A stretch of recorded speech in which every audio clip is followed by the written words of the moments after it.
So welcome to signature studio Srinath garu. Thank you Mahender గారు. మీరు ముందుగా సిగ్నేచర్ స్టూడియోకి నా వందనాలు, మహేందర్ గారికి మీకు ప్రత్యేక వందనాలు. మీరు మాట్లాడిన మాటలు చాలా పెద్ద పెద్ద మాటలు. నేను చాలా చిన్నవాడిని, సముద్రంలో నీటి బొట్టు లాంటి వాడిని. మీరు ఎక్కడో ఎవరితోనో పోల్చారు మహామహులతో. మీరు చెప్పినటువంటి పదానికి మీరు అనుమతిస్తే ఒక్కొక్క నీటి బొడుగు కలిస్తేనే సముద్రం అని నేను అంటాను. సో ఆ బొడుగు కూడా ఏమాత్రం తీసిపోదు. There is a saying sir ఇంగ్లీష్లో, ఓల్డ్ ఈజ్ గోల్డ్ అంటారు. True. But gold cannot be old. Absolutely. అలాగే మీ కళానికి పెట్టినటువంటి ఆ పదును ఈరోజు ఈ కష్టం, ఈ పేటికలో ఉన్నటువంటి ఈ పుస్తకం గురించి అర్ధరాత్రులు కావచ్చు, అందరూ ఈ రోజులలో ఒక బిజినెస్ గురించి, వ్యక్తిగత కెరియర్ గురించి నిజంగానే అన్నిటినీ అవరోధాలని దాటుతూ మీ బ్రెయిన్కి పెట్టినటువంటి ఆ పదును ఎలా ప్రారంభమైంది సార్? ఆ ప్రయాణం ఎందుకు రాయాలనిపించింది ఈ పుస్తకం? అన్నిటికంటే మించి ఇన్వాల్యుబుల్ ఇన్వొకేషన్ ఎలా పుట్టింది అండ్ ఆ పేరు ఎందుకు పెట్టాలనుకున్నారు? దాంతో ప్రారంభిస్తే తప్పకుండా మహేందర్ గారు. మా ఆడియన్స్ అంతా కూడా నిజంగా చాలా వెయిట్ చేస్తున్నారు సార్. మీ ముందు మీకు నా వందనాలు మహేందర్ గారు. మళ్ళీ చెప్తున్నాను, సిగ్నేచర్ స్టూడియోకి ఈరోజు నన్ను ఇలా పరిచయం చేసినందుకు వందనాలు. ముందుగా నేను చాలా చిన్నవాడిని, చాలా ఒక ఇసుక రేణు అంత వాడిని.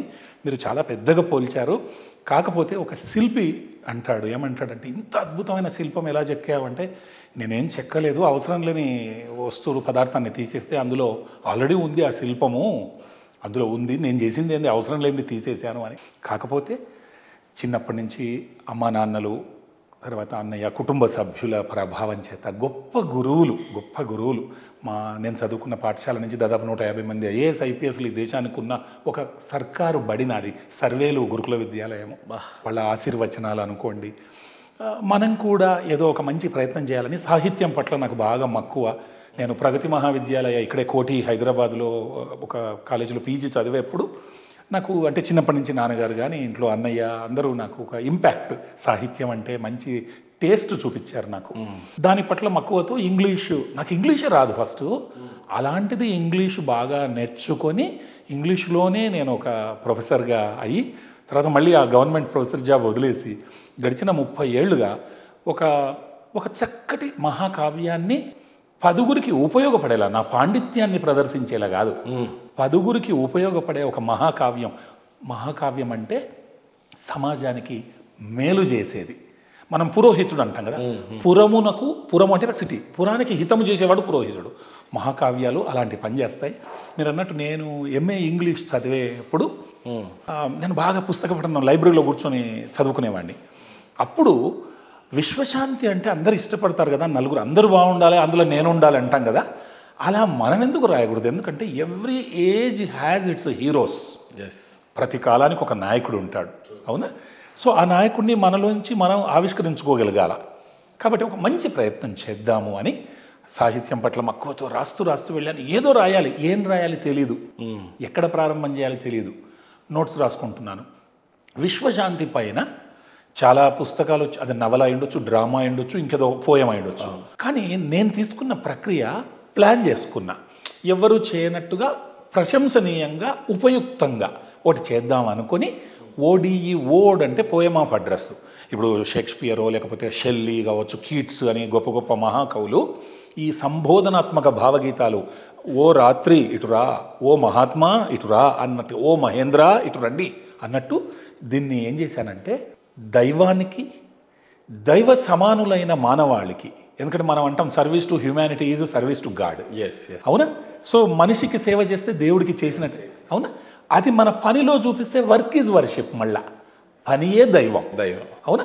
కాబట్టి మనసు, ఆత్మను మనం పనిలో పెట్టాలి అని చాలా ఇష్టంగా, చాలా ఇష్టంగా, మామూలు ఇష్టం కాదు, అట్లాంటి గురువులు, అలాంటి కుటుంబం, అలాంటి సమాజం, అలాంటి మిత్రులు, శ్రేయోభిలాషులు దొరకటం అంటే ఒక రకంగా మీరు ఈ ఇంటర్వ్యూ ప్రారంభించిన విధానం చూస్తే నేను నిజంగా కూడా అనర్హుణ్ణి అంత పెద్ద మాటలకి. కానీ అబ్బా, ఇంత సంస్కారం ఉండే భారతదేశంలో జన్మించడం చాలు ఈ జన్మకు అన్న లెవెల్లో మీరు ఇంట్రడ్యూస్ చేశారు. ఈ జన్మకి భారతీయుడు అయితే చాలు. కానీ మనం అక్కడ విశ్వ పౌరుడు ఎలా ఉండాలి అన్న సంకల్పంతో అన్ ఇన్వాల్యుబుల్ ఇన్వొకేషన్, ఓ అమూల్యమైన ప్రార్థన అని పోయట్రీలో రాశా. ఎందుకంటే పద్యం అంటే నాకు ఇష్టం. అలా 92 నుంచి ఆల్మోస్ట్ 91, 92 నుంచి 30 years చూడండి. ఆ మధ్యలో నేను జర్నలిజం ఫ్యాకల్టీగా, తర్వాత యూనివర్సిటీ ప్రొఫెసర్గా వెళ్ళి అక్కడ కూడా నాకు మంచి అవకాశం దొరికింది. గ్రామీణ విద్యార్థులకు ముఖ్యంగా సర్వ్ చేయటం. ఆ తర్వాత ఇంకా నాకు చాలు మహబూబ్ నగర్ పాలమూరు యూనివర్సిటీలో ఆచార్యుడి ఉద్యోగం అనుకొని నెక్స్ట్ లెవెల్కు ఆలోచించాక కోవిడ్ తర్వాత మా ఫ్యామిలీ, జాయింట్ ఫ్యామిలీలో అందరికీ కోవిడ్తో మేము చాలా సఫర్ అయ్యాం. మామూలుగా సఫర్ కాలే. ఒకనొక దశలో వైద్యులు ఒక 4కి థ్రెట్ ఉంది లైఫ్ అని చెప్పారు. నా వైఫ్కి 65 ఆక్సిజన్ పర్సెంటేజ్. డాక్టర్లు ఏమన్నారు? మర్చిపోండి అన్నారు. ఆల్మోస్ట్ కాదు, మర్చిపోండి అన్నారు. అట్లాంటిది అన్నయ్య, ఫ్యామిలీ మెంబర్స్ అందరూ, దేవుడు, మా మిత్రులు, శ్రేయోభిలాషులు, ఏదో ఉంది. మళ్ళీ పునర్జన్మ అనుకోండి మహేందర్ గారు. ఆ తర్వాత 3 ఏళ్ళు కఠోర పరిశ్రమ, నిద్రాహారాలు మాని అన్ ఇన్వాల్యుబుల్ ఇన్వొకేషన్, నాకు క్వాలిటీ టైం దొరికింది, సరైన టైం. 30 ఏళ్ల తర్వాత 3 ఏళ్ళు కూర్చొని 14 సార్లు సుమారు నేను రివిజన్ చేశా ఈ రచనను. తర్వాత మీరు ఇందాక రామాయణం అన్నట్టు, రామాయణంలో కాండాలు ఎట్లయితే విభజన ఉంటుందో, నా పద్యంలో ఉండే చాప్టర్స్ను కూడా 10 కాంటోసుగా విభజన చేయడం జరిగింది. విశ్వశాంతిని 10 భాగాలు చేసి అందులో 237 ఇండిపెండెంట్ పోయమ్స్గా మలిచి 316 పేజీలలో తెలుగు మీడియం అయినా సరే 7th క్లాస్ పిల్లవాడికి అర్థమయ్యే రీతిలో నేను ఈ పద్యాలను మలిచిన. మరీ ఎక్కువ ఉంటే ఎవరు చదవరు, తక్కువ ఉంటే ఇన్యాడిక్వేట్ అవుతుంది. సమతుల్యంగా టు స్ట్రైక్ ఏ బ్యాలెన్స్ ఒక 316 పేజీలు పెట్టి ఒక 14 సార్లు దాన్ని క్వాలిటీని పెంచాను మహేందర్ గారు. సో 3 గంటలకి రాసా, తెల్లవారుజామున 12 గంటలకు రాసా, 5 గంటలకు రాసా, రాస్తూనే పోయా. 3 పూటలు భోజనం బంద్ చేసి రాసా.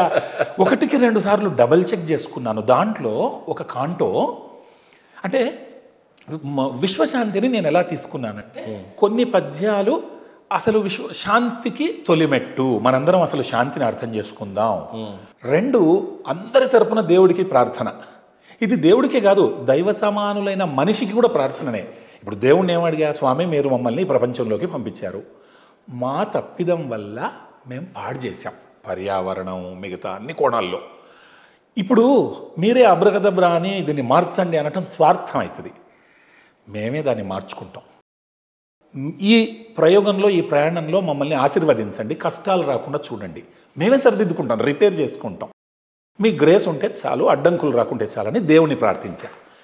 మరి దేవుడు కాకుండా దైవ సమానులైన మనుషులు ఉన్నారు కదా, వాళ్ళనేమన్నా, అయ్యా నా ఏంజల్ ఆన్ ది ఎర్త్ నువ్వు, భూమి మీద ఉండే నా దైవం నువ్వు దలుచుకుంటే విశ్వశాంతి సాధ్యం. గాలిలో దీపం పెట్టి దేవుడా నీవే దిక్కు అంటే ఆగదది. కాబట్టి మీరు అడుగులేయండి, మీతో పాటు మేము కూడా ప్రయాణం చేస్తాం. మేము ఊరికే దారి చూపిస్తున్నాం, ఇట్లా చేస్తే బాగుంటుందేమో. అలా దైవానికి, దైవ సమానులైన మానవాళికి మానవ సేవే మాధవ సేవ అని చెబుతూ, అంతఃసూత్రం అది చెబుతూ, work by a human being for human beings, మనిషి కోసం మనిషి చేత మనం చేద్దాము, ప్రపంచాన్ని ఒక భూతల స్వర్గం, శాంతి సౌధంగా మారుద్దాం. ఎలా మార్చాలి అనేవి మీరు ఒక సమస్య అంటే నిరుద్యోగం గురించి మాట్లాడా, ఈ పర్యావరణ అసమతుల్యత గురించి మాట్లాడా, పొలిటికల్ కరప్షన్ గురించి మాట్లాడా, చిన్నారుల బాల్యం, వాడు ఇంటర్నేషనల్ స్కూల్ అంటాడు, గ్రౌండ్ ఉండదు, మిద్దె మీద ఆడుకుంటుంటారు, అప్పుడు పైన అసలు గ్రౌండే ఉండదు వాళ్ళకి, పేరుకి మాత్రం ఇంటర్నేషనల్ స్కూల్ అంటాడు. పిల్లల బాల్యాన్ని కాజేస్తున్నాము. ఈ గ్యాజెట్స్ వచ్చాక వాటికి మనము అడిక్ట్ అయిపోయి, అసలైనటువంటిది అంటే నేను చాలాసార్లు చెప్పా, అరటి తొక్కదిని పండు పడేసి ఇదే అరటిపండు తినటం అనుకుంటున్నాం, రైట్? సో అలా ప్రధానంగా 3 తప్పులు చేస్తున్నాం మహేందర్ గారు మనం జీవితంలో. చేయాల్సింది చేయట్లే, అవసరము లేనిది చేస్తున్నాం, ఒకటి చేయాల్సిన చోట ఇంకోటి చేస్తున్నాం. ఇది కరెక్ట్ కాదు అని ఒక కవిగా ఒక దిశానిర్దేశం చేయాలని దీనికి పూనుకున్నాను. సో అట్లా 2వ చాప్టర్ని ప్రార్థనతో మొదలుపెట్టి 3వ చాప్టర్ కాంటో ఏంటంటే మానవ జాతి ఐకమత్యం. శ్రీనాథాచార్య చెప్పలే, మానవ జాతి మనుషులు ఉన్నప్పటి నుంచి ఆ ఐకమత్యం గురించి చెప్పారు. ఇది 3వ కాంటో. 4వది దుఃఖమయ ప్రపంచం. మన చేతుల చేత ఈ ప్రపంచాన్ని పాడు చేసేసుకున్నాం, మరి దీన్ని సవరించుకోవాలి కదా. అందుచేత ప్రపంచ శాంతి ఐకమత్యం అనే నెక్స్ట్ కాంటో వచ్చింది. గురుగారు మీ అనుమతి చేత ఒక ప్రశ్న అడగండి. ఈ పుస్తకంకున్న ప్రత్యేకత ఏంటో ఫస్ట్ వ్యూవర్షిప్కి తెలియజేద్దాం. ఓకే. అనేక మంది ఆథర్స్ కానీ రచయితలు కానీ అనేకమైన పుస్తకాలని రాశారు. అవును. ఇంతమంది రాసిన పుస్తకాలకి మీ పుస్తకానికి ఉన్న తేడా సూపర్. ఖచ్చితంగా దాని గురించి డెఫినెట్గా. అసలు ఎందరో మహానుభావులు, అందరికీ వందనాలు. Let light come from all angles. అన్ని కోణాల నుంచి కాంతి రావాలి. అదే విశ్వం యొక్క సమానత్వపు బ్యాలెన్స్ ప్రిన్సిపల్. నేను ఈరోజు ఈ పుస్తకం రాశానంటే ఎంతమంది సద్గురువులు, గురువులు, రచయితలు, గొప్పవాళ్ల రచనను తీసుకున్నాను. అయితే ఇక్కడ విలియం షేక్స్పియర్ ఒక మాట అన్నారు, నిజమైన స్కాలర్కి 3 సద్గుణాలు ఉండాలట. ఎంత మంచి ప్రశ్న అడిగారు మీరు. ఒకటి, పాత స్కాలర్స్ను ఇమిటేట్ చేయాలి, అనుకరించాలి. ఇప్పుడు మీరు గొప్ప నవల రచయిత కావాలంటే గొప్ప నవలలు చదవాలిగా. డైరెక్ట్గా వచ్చేస్తుందా వాల్మీకి శోకం శ్లోకం అయినట్టు? రాదుగా, మనం మామూలు మనుషులం. కాబట్టి మీరు గొప్ప నవల రచయితలను చదవాలి. దాన్ని ఇమిటేషన్ అంటాడు షేక్స్పియర్. అనుకరించాలి. రెండో లక్షణం స్కాలర్ది, అది కాపీ కొట్టినట్టు ఉండకూడదు, మీదైన ముద్ర ఉండాలి. అంటే మీ సిగ్నేచర్ ఉండాలి. సిగ్నేచర్ స్టూడియో, మీదైన సిగ్నేచర్ ఉండాలి. చూడగానే మనం అంటాం కదా క్రికెట్లో, ఇది ధోని షాట్, అది ఇళరాజా పాట, అవునా? లేకుంటే ఇది కోహ్లీ ఏదో విధానం ఫీల్డింగ్, ఇట్లా ఒక సిగ్నేచర్ ఉంటుందా? ఇగో మన మహేందర్ గారి ఇంటర్వ్యూ ఓ సిగ్నేచర్ ఉంటుంది. అలా మనదైన ముద్ర కనపడాలి. ఇప్పుడు నేను మా అమ్మని అమ్మ అంటా, మీరు మీ అమ్మని అమ్మ అనకూడదు అంటే ఎలా? అనుకరించాలి. అనుకరణనే జీవన విధానం. అది మనదైన శైలిలో ఉండాలి. ఇది రెండోది. 99% జనాలు అక్కడ ఆగిపోతారు. నిజమైన స్కాలర్ ఒక స్టెప్ ముందుకేసి తన రంగంలో ప్రయోగాలు చేయాలట మహేందర్ గారు. ఎక్స్పెరిమెంట్స్ చేయాలి. ఎక్స్పెరిమెంట్స్ ఫెయిల్ అవ్వాలి, జయ అపజయాలు చూడాలి. అంతే కదా. ఇప్పుడు కోవిడ్ టైంలో దాదాపు ఒక 18 సంవత్సరాల నుంచి 30 ఏళ్ళు పడుతుందట ఒక వ్యాక్సిన్ కనిపెట్టడానికి. నేను ఒక మంచి వ్యాసంలో చదివా. కానీ ప్రపంచం వణికిపోతుంటే సంవత్సరంన్నరలో అందరూ ఒక దగ్గర సంఘటితమై వ్యాక్సిన్లు వచ్చినాయా? పేపరు సూర్యుడి కింద పెడితే ఏం కాదు, భూతద్దం కింద పెడితే. అట్లా మనందరం సంఘటితమై సమాజానికి మేలు చేయాలనుకుంటే సమాజంలో విపరీతమైన మంచి ఉంటుంది.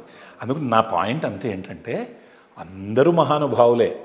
గుండె గొప్పదా, ఊపిరితిత్తి గొప్పదా, కిడ్నీ గొప్పదా, మెదడు గొప్పదా అంటే అన్నీ independent, inter డిపెండెంటు.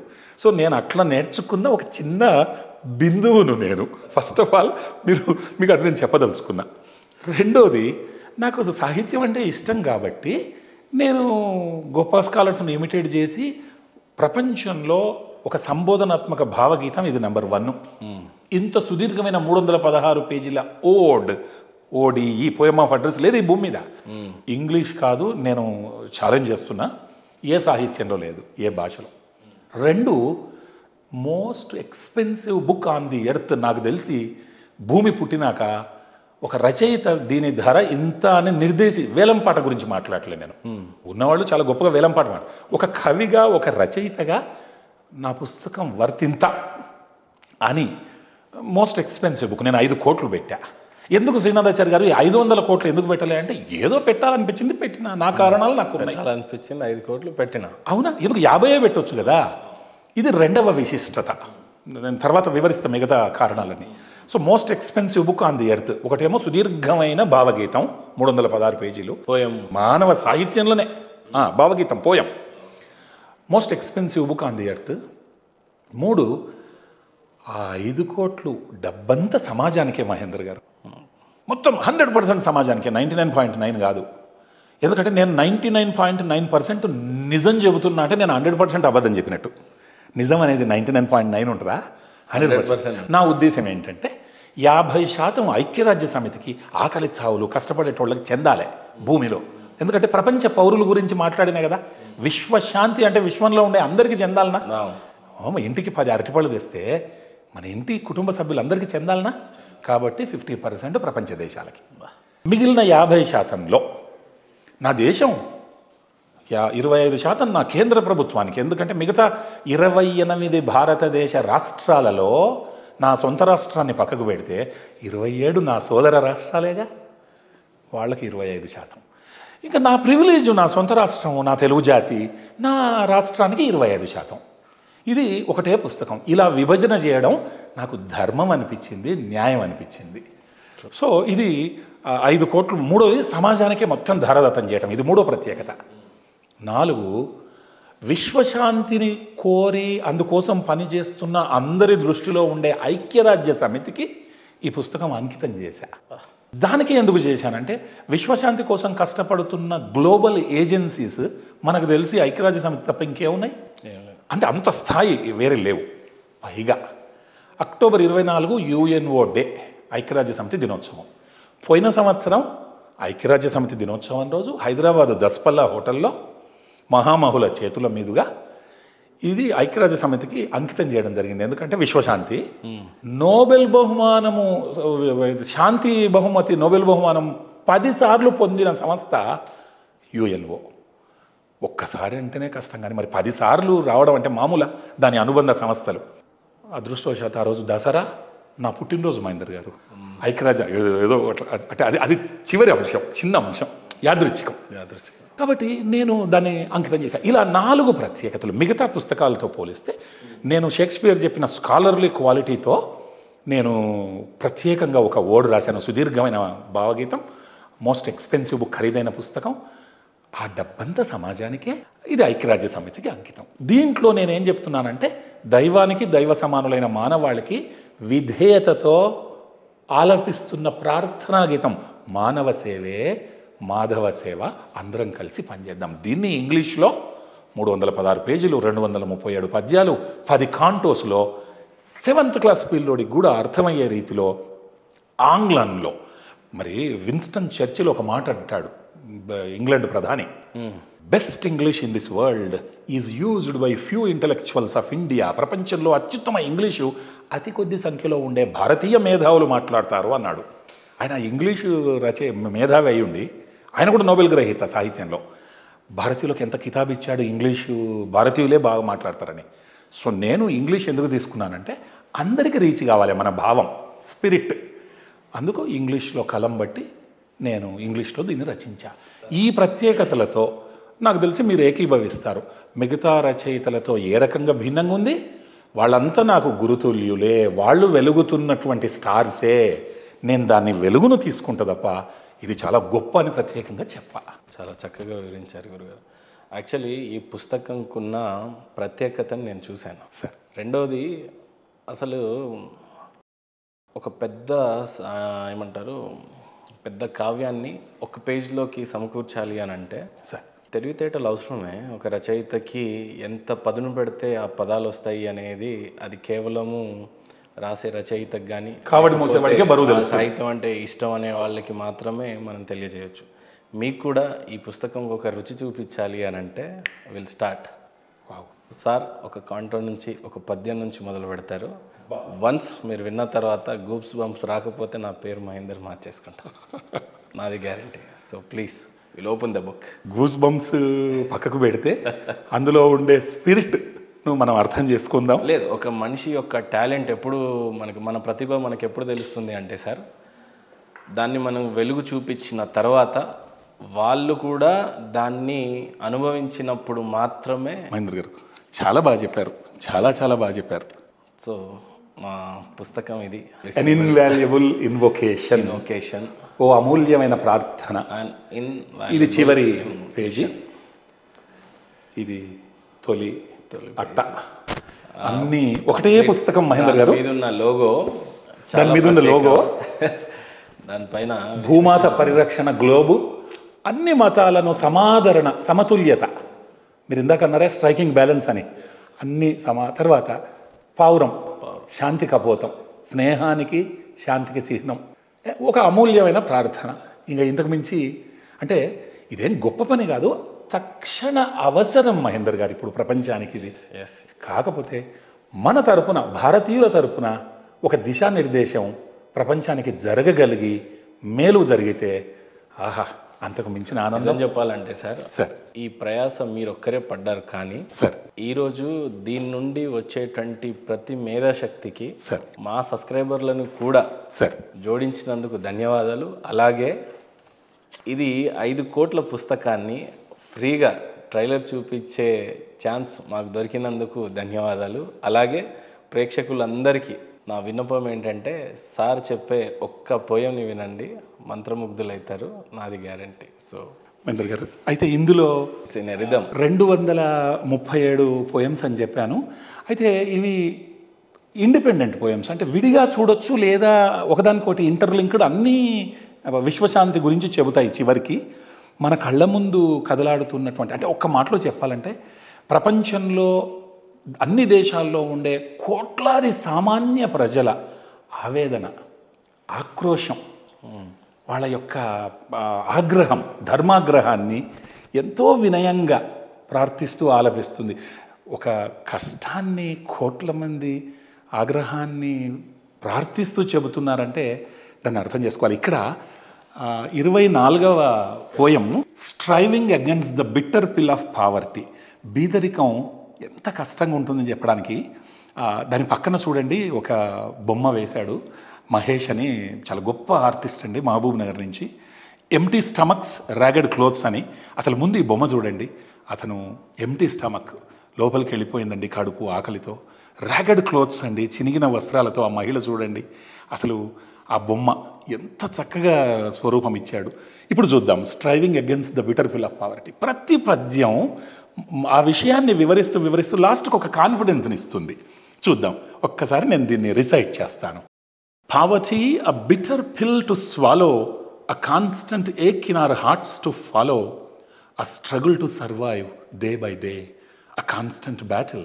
With no end in sight we sway, empty stomachs, ragged clothes, no warm bed, no place to doze, cold nights, hot days, endless struggles with no respite in many ways, no education, no hope, no dreams, just the daily grind it seems. No future, no choice, just toil. A life of hardship with no reward, no spoil. Poverty, a bitter curse. A constant pain with no verse. A life of struggle with no end. A constant battle till the bitter end. But still, we hope, we strive for a better life to keep us alive. For a future where poverty is no more and a life of peace is what we are fighting for. But still, we hope, we strive for a better life to keep us alive, for a future where poverty is no more and a life of peace is what we are fighting for. సమస్యలున్నా పర్వాలేదు, వాటిని అధిగమించాలి, వాటిని జయించాలి, ఓడగొట్టాలి, విజేతలుగా నిలవాలి. కెరటన్నాకు ఆదర్శం పడినందుకు కాదు, పడినా పైకి ఎగిసినందుకు అన్నాడు గొప్ప కవి. అలా ఎన్ని సమస్యలున్నా పావర్టీ గురించి దాన్ని వివరించటం, ఆ తర్వాత దాని ఆర్ద్రతతో మనం దాన్ని ఏదైనా సంఘటితం ఏదైనా చేద్దాం అని చెప్పడం మహేందర్ గారు. ఇది ఒక పద్యం మహేందర్ గారు. అలా రైతు గురించి చెప్పడం జరిగింది. ఫేవరెట్ అండి, రైతన్న గురించి, రైతన్న పడే కష్టం గురించి. 68వ పద్యం అండి, 68. The unsung hero of every meal. మనం తినే ప్రతి మెతుకు, ప్రతి భోజనం యొక్క తయారు చేసిన గొప్ప మహామనీషి ఎవరు? రైతు. ఆ రైతు గురించి ఇక్కడ చూడండి, మహేష్ బొమ్మ గీశాడు. అక్కడ ఫార్మరు ఛాంపియన్ లాగా ఫార్మర్ని అందరూ శాల్యూట్ కొడుతున్నారు ఆ ఫార్మర్కి ఆ చిత్రంలో. అతను ఎంత గొప్ప, ఒక్కసారి నేను రిసైట్ చేస్తాను చూడండి. The unsung hero of every meal. He wakes up early with the sun, another day of work has begun. He tills the soil, plants the seed. He is the one who meets our need. Rain or shine, he is in the field, dreaming of a bountiful yield. His hands are rough, his clothes are worn, yet he greets each day, each new morn. Through droughts and floods, he stands so tall, for he knows he feeds us all. He fights the pests, weeds and more, all to bring food to our door. His tractor is old, his barn is not new, yet he does what he must do. He works long hours, his back may ache, all for our daily bread to make. We eat our meals 3 times a day, not often thinking of his way. But every bite we take, remember then, it is thanks to farmers, women and men. So here is a cheer, loud and clear, for the one we should hold dear, the farmer, humble, strong and grand, the true hero of our land. Hats off, hats off, hats off to the farmers. మనం ఒక అన్నం మెతుకు వృధా చేస్తే ఎంతోమంది రైతన్నల కష్టం, ప్రేమ, ఎంతో జంతువుల కష్టం, ప్రేమ, శ్రమ దాన్ని అగౌరవపరుస్తున్నట్టు. అందుకు ప్రతి వస్తువును మనం చాలా జాగ్రత్తగా కాపాడుకోవాలి. భోజనాన్ని పడేయద్దు, అవసరమైతే ఒకరికి దానం చేద్దాం, అంతేగాని అవసరమైనంత పెట్టుకోవాలి, పెట్టుకున్నదంతా తినాలి.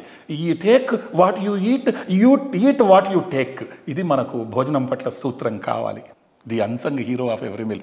మహేందర్ గారు, అసలు ఇప్పటిదాకా ఇన్ని ఇంటర్వ్యూస్లో ఒక పద్యాన్ని రిసైట్ చేసి వినిపించండి అని మీరే, ఇది చాలా చాలా సంతోషంగా ఉంది, నాకు చాలా థ్రిల్లింగ్గా ఉంది. ఇక ఈ రైతు గురించి మీరు రాసిన ఆ లైన్స్ స్టార్టింగ్లో, ఎవ్రీడే అది రెయిన్ రాని, తుఫాన్ రాని, ఏమన్నా రాని, మళ్ళీ పొద్దున్న లేచి ఆయన ఆ ఫీల్డ్లో లించుంటాడు ఒక యోధుడు. మనకు హాలిడే ఉంది, ఆయనకు లేదు. ఒక్కసారి తెలుగులో దాన్ని ఏమన్నా వర్ణించగలిగితే సార్? తప్పకుండా.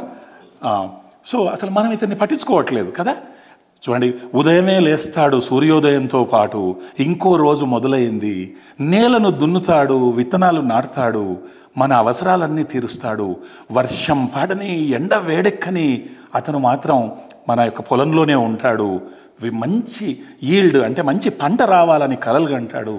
చేతులన్నీ పనిచేత ఎంతో మొద్దుబారి ఉన్నాయి. అతని వస్త్రాలు చూస్తే అన్నీ రంధ్రాలతో చిరిగిపోయి ఉన్నాయి. అయినా ప్రతిరోజు ఆనందంతో ఒక రోజును పలకరిస్తాడు, పులకరించిపోతాడు. ప్రతిరోజు ఒక కొత్త ఉదయం అని చెప్పేసి భావిస్తాడు. అది కరువు కావచ్చు, లేదా వరదలు వచ్చి ఉండవచ్చు. అయినా కూడా నేనే ఎవరెస్టును మించిన ఎత్తైన వాడిని, శిఖరాన్ని మించిన వాడిని చూడండి దేశానికని తను నిలబడతాడు. ఎందుకంటే మనందరికీ భోజనం పెడతాడు. అతను ఈ పెస్ట్స్ ఉంటాయి కదా, ఈ కీటకాల నుంచి, క్రిమి కీటకాల నుంచి చెట్లను కాపాడుతాడు. కలుపు మొక్కలు తీస్తాడు, ఇంకా ఎక్కువే చేస్తాడు. మన డోరు దాకా మన భోజనాన్ని తీసుకురావడం కోసం తపన పడతాడు. తన దగ్గర పరికరాలు ఎలా ఉన్నా, తన ట్రాక్టర్ చాలా పాతదై ఉండవచ్చు, తన ధాన్యాగారం కొత్తది కాకపోవచ్చు. అయినా చెయ్యవలసిన విద్యుక్త ధర్మాన్ని మాత్రం విస్మరించడు. తను కష్టపడతాడు. ఎన్నో గంటలు, అవసరాన్ని మించిన పని గంటలు అతను వర్క్కి కేటాయిస్తాడు. అతని నడుమెంత నొప్పి పడుతుందో మనకు తెలియదు, ఆ కష్టం తనకే తెలుసు. ఇవన్నీ మనందరి కొరకు ఆహారాన్ని తీసుకురావడానికి. మనం మాత్రం 3 పూటల కడుపు నిండా భోజనాన్ని మనం ఆరగిస్తాం, అతని కష్టాన్ని విస్మరిస్తాం. మనం తినే ప్రతి మెతుకు గుర్తుంచుకోవాల్సింది మిత్రమా, ఇది ఈ భూమి మీద ఉండే ప్రతి రైతుకు పాదాభివందనం. పురుషులు కావచ్చు, స్త్రీలు కావచ్చు, ఎవరైనా సరే చాలా ఘనంగా ఆయన గొప్పదనాన్ని మనం కీర్తిద్దాం. ఎందుకంటే మన హృదయానికి అత్యంత చేరువలో ఉన్న రైతన్న కాబట్టి, ఇంత విధేయత కలిగిన, ఇంత ఘటికుడైన, ఇంత మహాఘనుడైన ఓ రైతన్న, నువ్వే మా అందరి నాయకుడన్నా, నీకు మా జేజేలు. ఇది నా నోటికి వచ్చినట్టు చెప్పారు మహేందర్ గారు. బట్ త్రూ ట్రాన్స్లేటర్ ఇంగ్లీష్లో చూస్తూ తెలుగులో ఇప్పటికిప్పుడు మీరు పద్యంలాగా తెలుగులోకి అనువాదించడం అనేది నిజంగా hands off to you sir. అతని శ్రమను మనం పరిశీలించినప్పుడు వచ్చిన మాటలే అవి తప్ప నిత్యం మనము తలుచుకోవాల్సిన రోజు లేని రోజే లేదు. ఈరోజు మనం ప్రతి ఆనంద క్షణానికి కారకుడు ఆయన.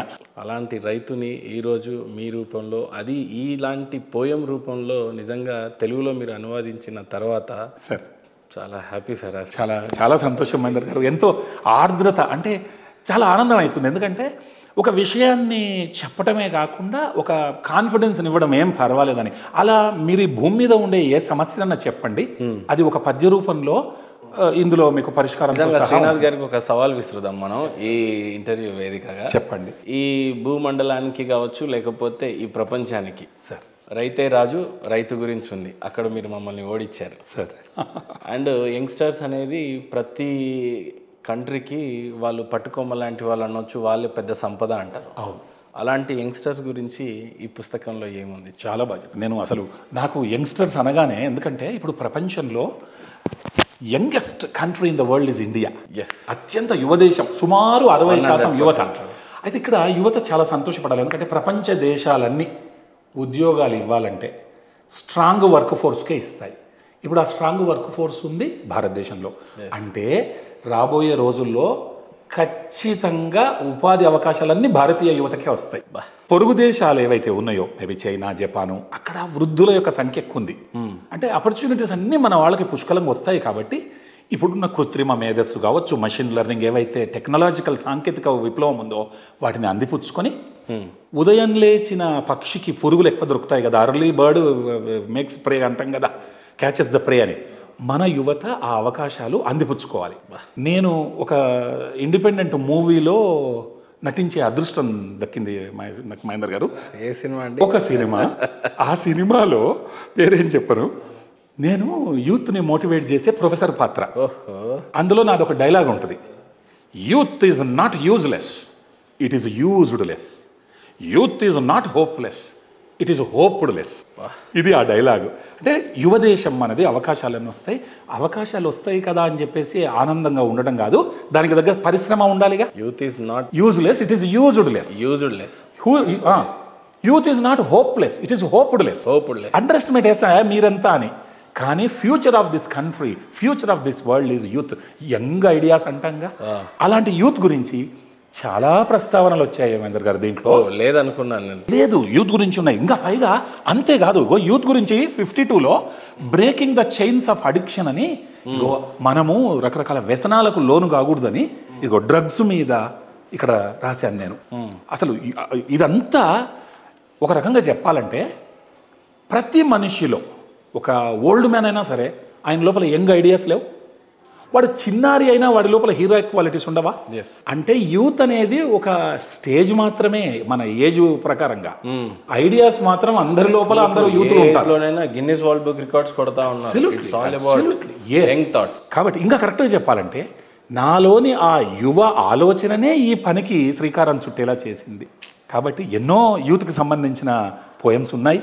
అదిగాక మీరు నడిపించండి ముందుకు, మీరు నడిపిస్తేనే మనకి ప్రపంచ శాంతి వస్తుంది అని చెప్పడం కూడా ఈ పుస్తకం యొక్క ఉద్దేశం మహేందర్ గారు. ఇది 52వ పద్యం, breaking the chains of addiction అని. ముఖ్యంగా యువత వ్యసనాల బారిన పడకూడదు అన్నట్టుగా చూడండి. ఇక్కడ డ్రగ్స్ తీసుకుంటున్న యువత ఎంత చక్కగా గీసాడు అతను. ఏమంటున్నారు చూడండి, నేను ఒకసారి రిసైట్ చేస్తాను. In dark alleys and hidden corners lies a world of despair and sorrow, where lost souls succumb to the lure of drugs that promise a brighter tomorrow. From the first hit to the final high, the descent into madness is swift. The addiction takes hold and they lie trapped in a never-ending rift. Their eyes once bright with hope and love, now empty and hollow, devoid of life. Their spirits crushed, wings clipped off, any dreams, any goals, any strife. The pain and suffering, a vicious cycle, a never-ending battle of wills, a struggle to overcome the devil that feeds on their mind and kills. Families torn apart, children left alone, friends lost, relationships shattered, a world of darkness, the only home. For those whose lives were tattered, but keep the hope, a path is near to leave behind what holds you tight. Find help to see a day that's clear and live a life that feels just right. Let us come together as one and break the stigma and shame. Let us show compassion and love and help those who suffer in pain, for they are not lost, they are not alone. We can help them find their way. Let us offer our support and be shown as a light in their darkest day. So let us unite and make a stand against the plague of drug addiction. Let us hold each other's hand and strive for a world of compassion. ప్రభుత్వాలు యువత నిర్వీర్యం కాకూడదు, future of the country and the world youth అని ఎన్నో మనకి అంటే short films ద్వారా మెసేజ్ని ఇస్తున్నాయి. మనము ఇక్కడ ఒక విషయం తెలుసుకోవాలి, youth suffer now and live the rest of life like a champion. ఇప్పుడు కష్టపడాలి, ఇప్పుడు కష్టపడదాం, ఓ ఛాంపియన్ లాగా భవిష్యత్ అంతా మనం అందిపుచ్చుకుందాం. అనవసరపు వ్యసనాలకు లోనై మనం మన జీవితాన్ని నాశనం చేసుకోకూడదు. ప్రభుత్వాలు కోరుతున్నాయి అవే, అందరం మనం సంఘటితమై మనం చూడండి, మీడియా, పోలీస్, అటు జ్యుడిషియరీ, ప్రభుత్వాలు, ఉపాధ్యాయులు, విశ్వవిద్యాలయాలు, మనందరం కోరుకునేది మన యూత్ని స్ట్రాంగ్ చేయాలి. కాబట్టి ఈ గ్యాజెట్స్కి వాటికి వీటికి అడిక్ట్ కాకుండా యూత్ని మనము స్ట్రాంగ్ చేసుకుని ఒక మంచి ఇండిపెండెంట్, స్వామి వివేకానంద ఏమన్నారు, మంచి సచ్చీలులైనటువంటి 1 మందిని నాకు యువతని ఇవ్వండి, ఈ 7 సముద్రాలను మొత్తం నీళ్ళని నేను తాగేస్తా అని అన్నారు. ఎంత గొప్ప మాట! ఆ మాటను మనం నిజం చేయాలంటే ప్రభుత్వాలకు సహకరించాలి, పెద్దలకు సహకరించాలి, కుటుంబాలను మనం ఇంకా ముందుకు లీడ్ చేయాలి, చిన్నపిల్లలని ఇన్స్పైర్ చేయాలి. రంగం ఏదైనా ఉండని, ఇప్పుడు ఒక ఇల్లు కడతాం, ఎవరు ఉంటారు? ఎలక్ట్రీషియన్, ప్లంబర్, తాపి, మేజన్, ఇంజనీర్, లేదనుకుంటే ఇసుక తెచ్చేవాడు, ప్రతి ఒక్కరు కిచెన్కి తయారు చేసే, ఇలా అందరూ కలిస్తేనే కదా ఇల్లు తయారయ్యేది. మరి ప్రపంచం అనే ఈ విశ్వంలో ఈ భూమిపైన మన దేశాన్ని స్ట్రాంగ్గా మనం నిర్మించుకోవాలంటే యూత్ని మనం కాపాడుకోవాలి. మన బిల్డింగ్ నంబర్ 1 వరల్డ్లో కావాలంటే 2 మార్గాలు. పక్క బిల్డింగ్ కూల్చేద్దాం, మనది నంబర్ 1. లేదు, ఇంకో మంచి పద్ధతి ఉంది, బ్రిక్ పైన బ్రిక్ పెట్టుకుంటూ పోదాం. ఒకరోజు ప్రపంచంలో అతిపెద్ద బంగ్లా మనది అవుతుంది. అది భారతదేశం కావాలి. అప్పుడు ప్రపంచానికి దిశానిర్దేశం చేయగలిగే సత్తా ఇండియాకు ఉందని ప్రూవ్ చేయాలి. మన అందరం ఏకమవుదాం. మహేందర్ గారు, ఈ మాట మీ ద్వారా చెప్పించడానికి మళ్ళీ మీకు నేను వందనాలు సమర్పించుకుంటున్నా, ధన్యవాదాలు తెలియజేసుకుంటున్నా సిగ్నేచర్ స్టూడియోకి. యాక్చువల్లీ ఈ యంగ్స్టర్స్కి సంబంధించినటువంటి ఈ ప్రశ్నకి జవాబు ఈ పుస్తకంలో లేదేమో అనుకొని చెప్పాను. బట్ ఫర్ ఎవ్రీ క్వశ్చన్ ఆ పుస్తకంలో ఆన్సర్ ఉంది. So through all confident I'm telling that this book is not a book, it is equal to a Gita కూడా అనొచ్చేమో. చాలా పెద్ద కితాబునిచ్చారు. అంటే ఇక్కడ మహేందర్ గారు నేను చెప్పదలుచుకుంది ఏంటంటే రిపుల్ ఎఫెక్ట్. అంటే ఇది ఒక మూవ్మెంట్, ఎన్నో మూవ్మెంట్స్ జరిగినాయి. ఒక మానవీయ ప్రయోగం, ఇది ఒక హ్యుమానిటీ ఎక్స్పెరిమెంట్. అందరూ మంచోళ్లే, చెడు అనేది అప్పటికప్పుడు ప్రకటితమవుతుంది బయటికి. నేను చాలా ఇంటర్వ్యూస్లో చెప్పాను ఏంటంటే, మజ్జిగలో వెన్న ఉంటుందా, చిలికే వాడికి చిలకటం రావాలి. నాకు చిలకటం రానంత మాత్రాన లోపల వెన్న లేదా, ఉంది కదా. అలా మనం అందులో ప్రపంచంలో సమాజంలో ఉండే మంచిని బయటకు తీసే నైపుణ్యం రావాలి. ఇప్పుడు ఆ స్కిల్ లేదు మనం చాలామందికి. దాన్ని మానవీయ నైపుణ్యం, సాఫ్ట్ స్కిల్ అంటున్నాం. ఎంత మదనపడి రాసి ఉంటారు సార్ యంగ్స్టర్స్ గురించి, ఎంత రీసెర్చ్ చేసి ఉంటారు. మీరు ఇంకొక ప్రశ్న అడగండి, మీరు ఈ అంశాన్ని స్పృశించారా అని అడగండి. ఇంకా నేను ఒక మాట చెప్తాను.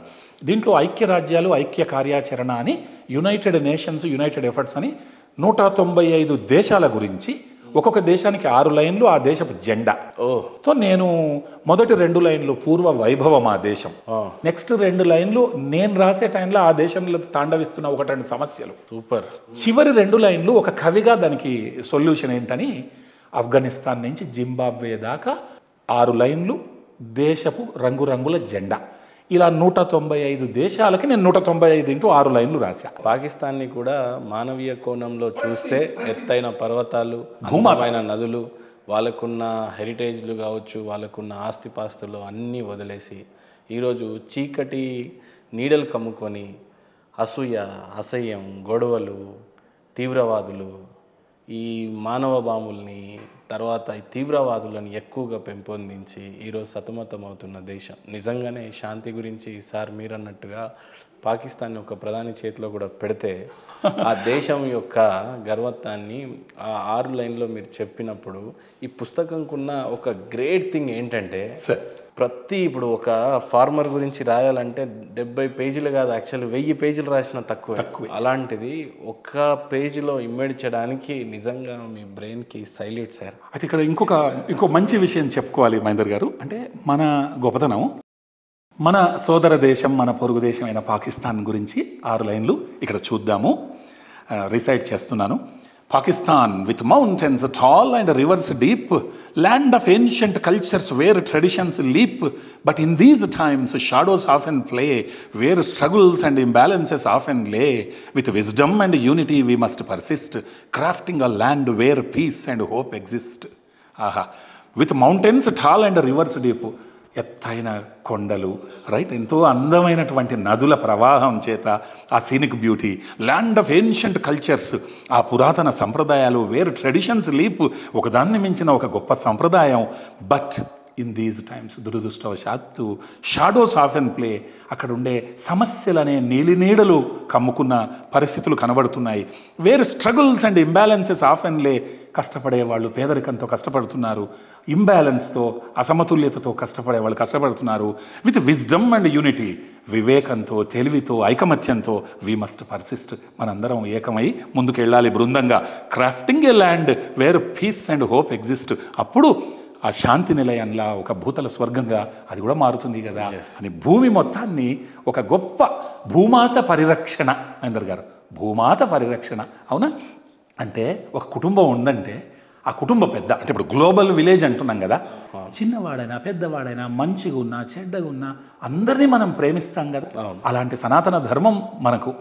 ఆ మాటకు వస్తే ఈ పుస్తకావిష్కరణలో మహేందర్ గారు నేను మహామహులు డిఐజీ సుమతి గారు వారు అంటే she represented the government.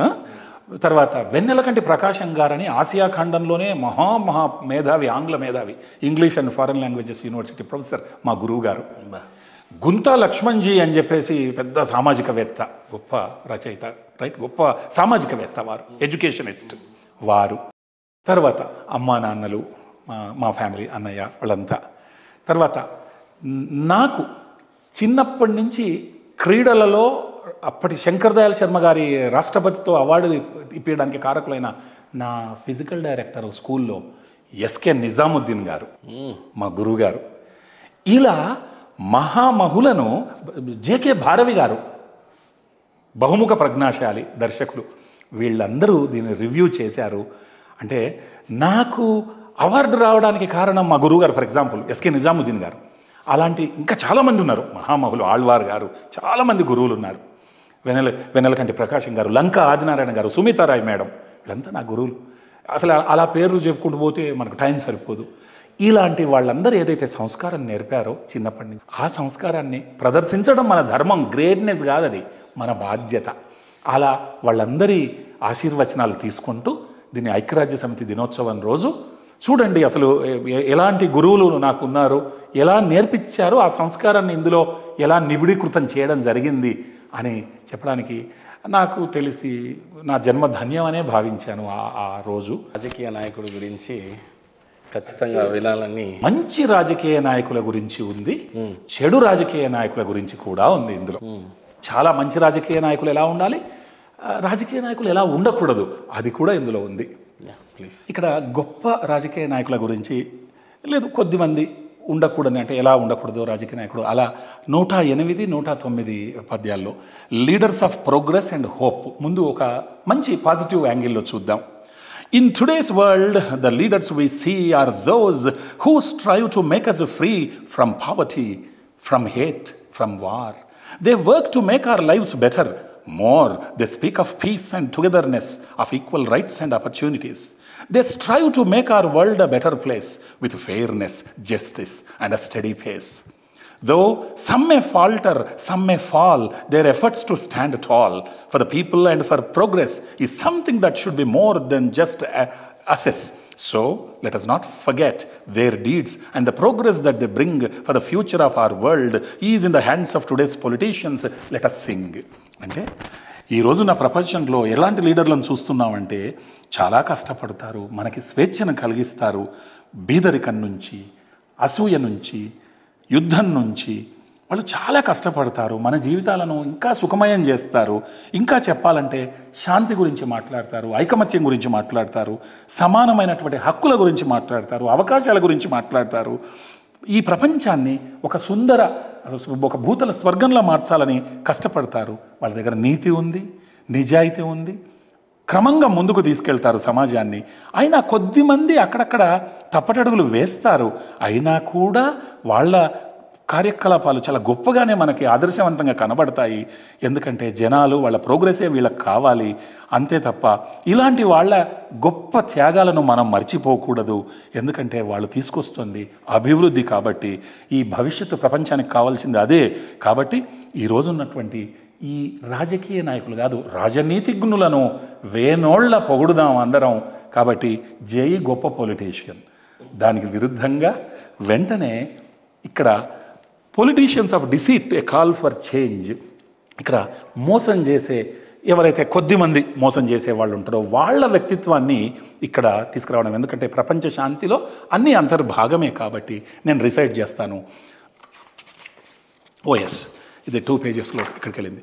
Some politicians of today so full of lies and deceit, their words are empty, their promises incomplete, they speak of change yet nothing ever improves, their actions driven by greed, not by love. They play their games and the people are the pawns. Their own ambition, the only thing they fawn.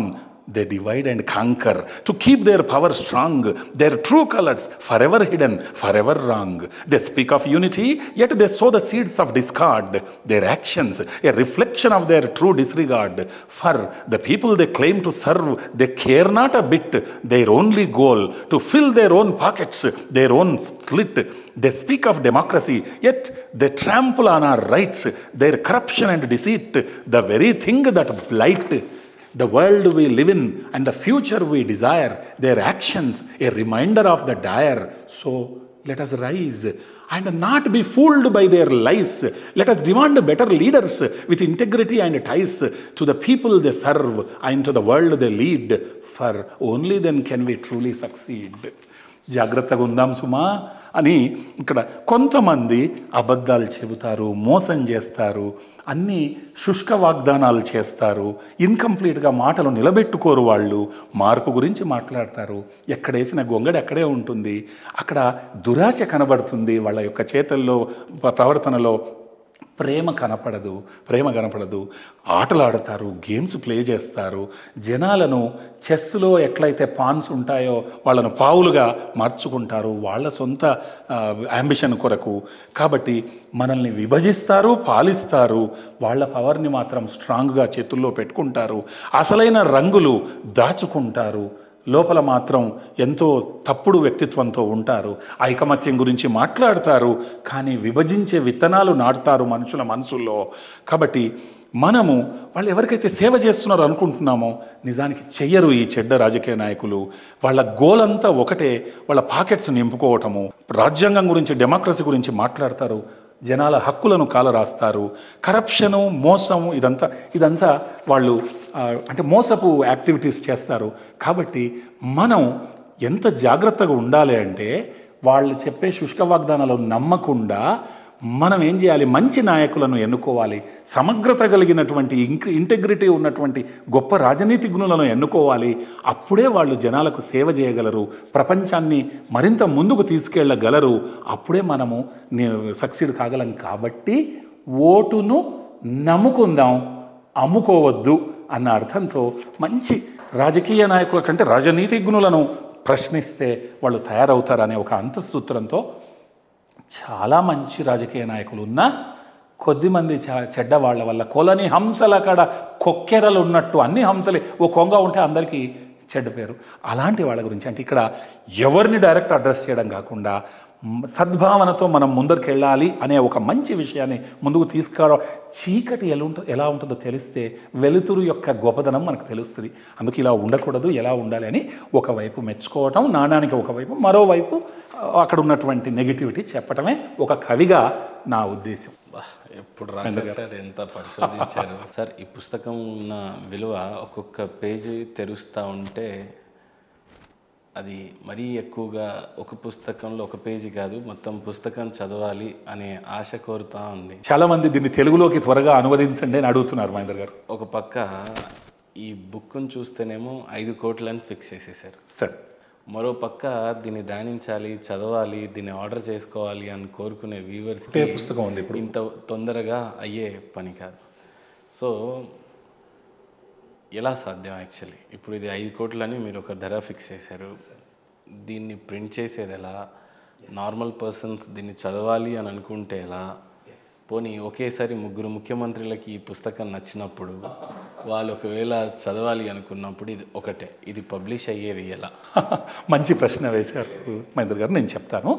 అయితే ఏమి లేదు, ఇప్పుడు ఈ పుస్తకం గురించి ఈరోజు మీరు signature studios ఒక చర్చ మనం పెట్టామంటే దీని ధర కూడా, ఈ పుస్తకాన్ని మహేందర్ గారు ఇప్పుడు ఈరోజు నేను దీన్ని ఒక నార్మల్ బుక్ లాగా రాసి ఉంటే డెఫినెట్గా మన మధ్య ఈరోజు ఈ సంభాషణ పుస్తకం గురించి వచ్చేది కాదు, అవునా? దీని ధర 5 కోట్లు. ఎవరు కొంటారు? ఫస్ట్ తప్పకుండా కొంటారు. 800 కోట్ల జనాభా ఈ ప్రపంచంలో. నాకు కావాల్సింది ఒకే ఒక వ్యక్తి. నేను అంటే ఆ ఒక వ్యక్తి ఎంతో లోకోపకారి అయి ఉండి, ఫిలాంథ్రోపిస్ట్ అయ్యండి, కొంచెం దిల్ ఉండాలి. ఎంతోమంది ఉన్నారు, నాకు తెలిసి హైదరాబాద్లో 10,000 మంది అలాగ ఉంటారు. కానీ హృదయం ఉండాలి ఫస్ట్. ఇదొక హ్యుమానిటీ ఎక్స్పెరిమెంట్ ఫస్ట్. మానవీయ ఒక ప్రయోగం. దీని కాన్సెప్ట్ ఏంటంటే మనము సమాజం కొరకు, ఈరోజు నాకు సమాజం ఎంతో ఇచ్చింది, ఈ సమాజానికి మనం ఇవ్వాలి. ఇప్పుడు ఒక లడ్డు ఉంటే దాన్ని వేలంపాట వేస్తాం. ఒకవేళ ఆ వేలంపాటతో వచ్చిన డబ్బును సమాజానికి ఇచ్చేస్తే ఎలా ఉంటుంది? సూపర్ కదా. ఇప్పుడు సినిమా తారలు, కొంతమంది హాలీవుడ్ తారలు వాళ్ళ యొక్క డ్రెస్లను వేలంపాట వేస్తారు. లేదు, ఒక గోడ చిత్రాన్ని ఒక గొప్ప చిత్రకారుడు వేలంపాట వేస్తాడు, ఎంతో డబ్బు వస్తుంది. ఆ డబ్బును సమాజానికి ఇస్తే ఎలా ఉంటుంది? అద్భుతం కదా. అలా నా దృష్టిలో కూడా ఈ ఘనమైన పుస్తకాన్ని సమాజానికి ఇవ్వాలి కాబట్టి ఎంతో కొంత ధర పెట్టాలి. నేను 100 రూపాయలు దీనికి ధర పెట్టి ఇగో సమాజానికి ఇస్తున్నా అంటే బాగుంటుందా? ఇది ఒక మంచి మానవీయ ప్రయోగం చేస్తున్నాను కాబట్టి దీనికి కొనగలిగే డబ్బు ప్రైస్ పెట్టాలి, కొనేలా ఉండాలి. నాకు అనిపించింది 5 కోట్లు సబబు అనిపించింది. ఇప్పుడు మీరు అనొచ్చు వైనాట్ 60 కోట్లు అనొచ్చు.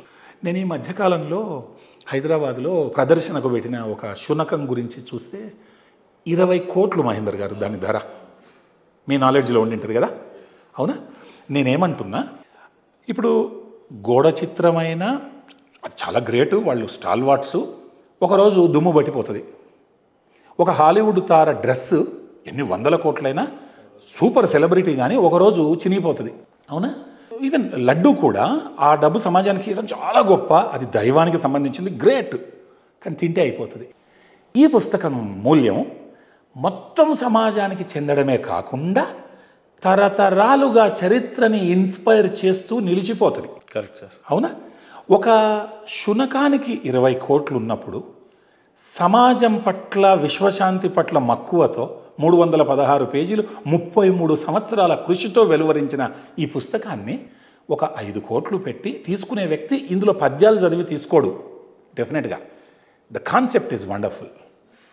చాలా గొప్పగా ఆలోచించారు మీరు. An idea can change your life అంటాం కదా, మీ ఆలోచనకు నా నివాళి, చలో పట్టండి అని చెప్పేసి. నాకు తెలిసి ఆ వ్యక్తి ఎట్లుంటాడంటే, ఇది కొనడమే కాదు, ఇదిగో నేను 1,00,000 కాపీలు కూడా ముద్రించి ఇస్తున్నా, తీసుకెళ్ళిపో, ఇచ్చేయిపో అందరికీ అనేంత గనుడై ఉంటాడు. లేకపోతే శ్రీనాథాచార్య నేను ఇది 5 కోట్లు పెట్టి కొంటా, ఇక నువ్వు దీన్ని ఎవరికి ఇయ్యాకు, నేను దాచుకుంటా అనే వ్యక్తి కొనడంలో చూపిన ధర విశాల హృదయం ఉండదా? ఉంటుంది. అలాంటి వ్యక్తే నాకు కావాలి. కొంతమంది ముందుకొచ్చి కొంటాం అనొచ్చు, కానీ ఆ వ్యక్తిని బట్టి కూడా ఇది ఎంత గొప్పగా ప్రాశస్తం పొందుతుంది అని. అవునా? కాబట్టి అలాంటి మహానుభావులకు అందజేయాలనే తపనతో నేనున్నా. ఈ ఒక్క బుక్ అలా అమ్ముడబోతే 800 కోట్లలో ప్రపంచం, ఇది నేను చెప్పినట్టు 50% ఐక్యరాజ్య సమితికి, 25% కేంద్ర ప్రభుత్వం, 25% రాష్ట్ర ప్రభుత్వానికి ఇచ్చి కామన్ మ్యాన్ కాపీస్ తెస్తా. 100 రూపాయలు, 200 లేదా 500, అప్పటి పరిస్థితిని బట్టి కొంటారు కదా. 500 పెట్టి 100 రూపాయలు పెట్టి కొంటాం కదా. అప్పుడు అందరికీ, నా ఉద్దేశం ఏంటంటే అందరికీ చేరాలి ఇది విశ్వశాంతి. జనాల దృష్టికి వెళ్ళడానికి మనందరం కలిసి పనిచేయాలి అనే ఒక విషయాన్ని ఇందులో చెప్పాను నేను. మీకు ఆ లోపల మీకు పుస్తకాన్ని చదవాలని ఉంటే నాకు ఫోన్ చేసి మా ఇంటికి రండి, నా గెస్ట్గా ఉండండి, నాకు టైం ఉంటే నేనే చదివి వినిపిస్తా, డైరెక్ట్ ఫస్ట్ హ్యాండ్ ఇన్ఫర్మేషను, మీరు చదువుకోండి, బుక్ మొత్తం చదవండి. నా లక్ష్యమే అది, అందరికీ తెలియాలి. ఇంకా మీరు చదివితే నా వెనకాల మీరు ఆ పుస్తకం గురించి 10 మందితో చెబుతారు కదా, నాకు కావాల్సింది కూడా అదేగా. ఇది అమూల్యము, వెలకట్టలేనిది, అందుకే ఇన్వాల్యుబుల్ ఇన్వొకేషన్. అవునా? నేను మామూలుగా 100 రూపాయలు పెడితే ఈరోజు మీరు నన్ను అయితే పిలవరు కదా. కాకపోతే నాణ్యత కూడా ముఖ్యమేగా.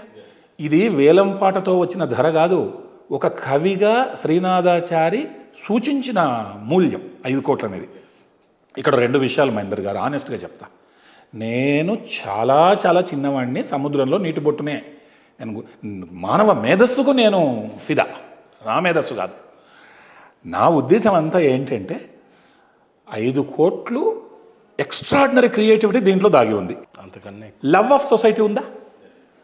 మరి extraordinary creativity, love of society, ఈ 2 మిక్స్ అయితే దాని ధర ఎంత? వెలకట్టలేనిది అని చెప్పటం నా ఉద్దేశం. అయిన తర్వాత దీంట్లో నేను రియా అని ఒక శాంతి మంత్రం చెప్పిన, గ్లోబల్ పీస్ మంత్రం, రిఫ్లెక్షన్, ఇంట్రోస్పెక్షన్, యాక్షన్ అని.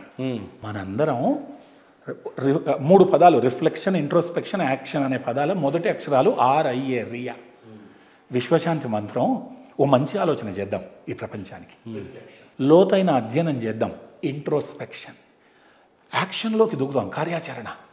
ఇప్పుడు ఎట్లయితే రైతు పంట వేసి పంట మొత్తం గింజలు వచ్చే వరకు కష్టపడతాడో మీరు కూడా ఒక మంచి ఆలోచన చేయండి, లోతైన అధ్యయనం చేయండి, తర్వాత అది యాక్షన్లోకి దూకండి.